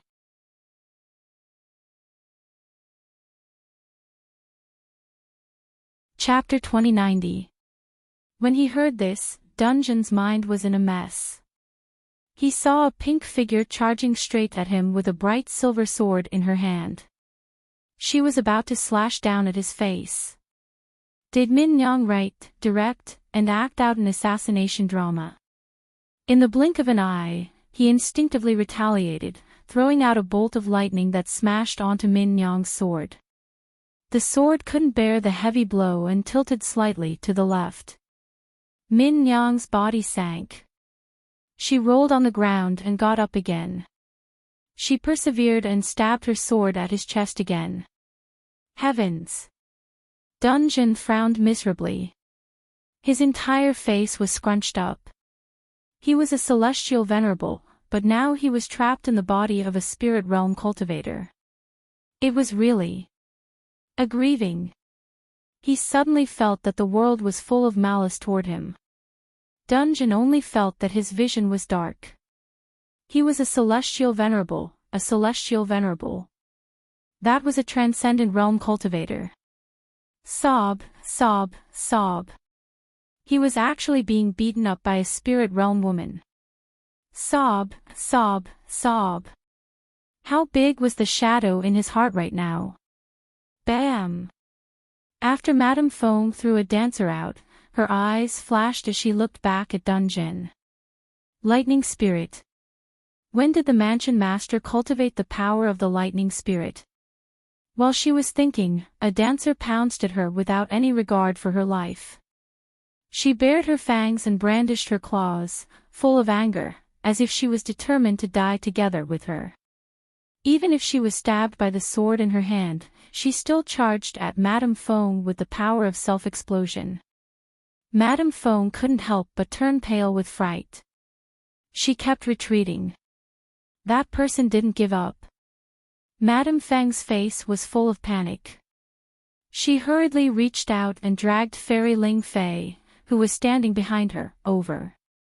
She quickly and skillfully pushed Fairy Ling Fei out to block the power of the self-explosion. Bam! Senior Sister Ling Fei.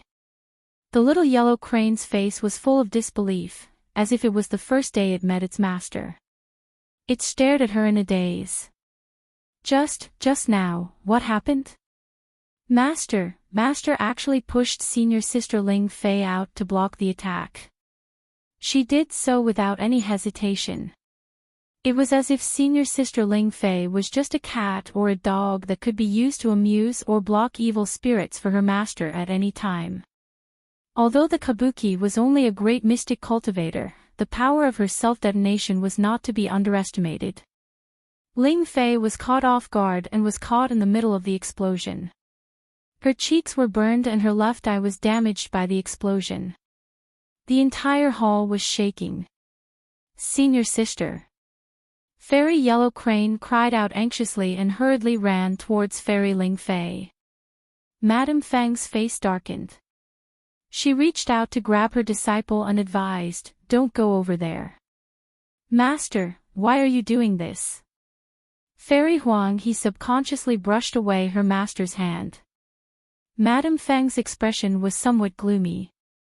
"I didn't do it on purpose. At that time, Ling Fei was standing beside me and I had no choice but to pull Ling Fei over to block the attack." He had no choice. Fairy Yellow Crane's face turned pale and translucent. "You want to use Fairy Ling Fei to block the evil spirit because you have no other choice. When did Master become so frightening and unfamiliar? Scoundrel, watch my sword." The masked woman, Min Yang, once again got up from the ground and stabbed the sword in her hand at Dun Jie. "Die, old man."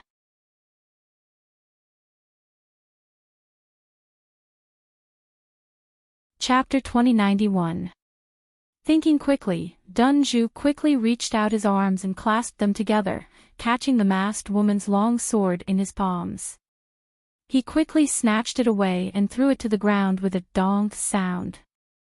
At the same time, he shamelessly pulled the masked woman into his arms. Slap! The woman immediately flicked her sleeve and gave him a heavy slap. This scene happened too quickly. By the time everyone reacted, they only saw a red palm print on Dun Zhu's left cheek. A very distinct palm print was left behind by 5 fingers. The scene was too beautiful, and some couldn't bear to continue watching. All of a sudden, she really wanted to weep, but when she met Xiao Mu's calm and warning gaze, she restrained herself a bit. He turned to the crowd and said, "Everyone, I'm truly sorry that such a thing happened at the banquet. Let's end today's banquet first. After this manor head has dealt with these people, I'll invite everyone to another banquet to apologize." Everyone saw the red palm print on his cheek and his appearance was a bit strange. They all held back their laughter and nodded before leaving. After everyone left Shantian Prefecture's main hall, Dun Zhu finally couldn't bear it anymore. He turned around and roared at the masked woman who had fallen to the ground and had her neck and shoulders held down by several Shantian Prefecture's soldiers.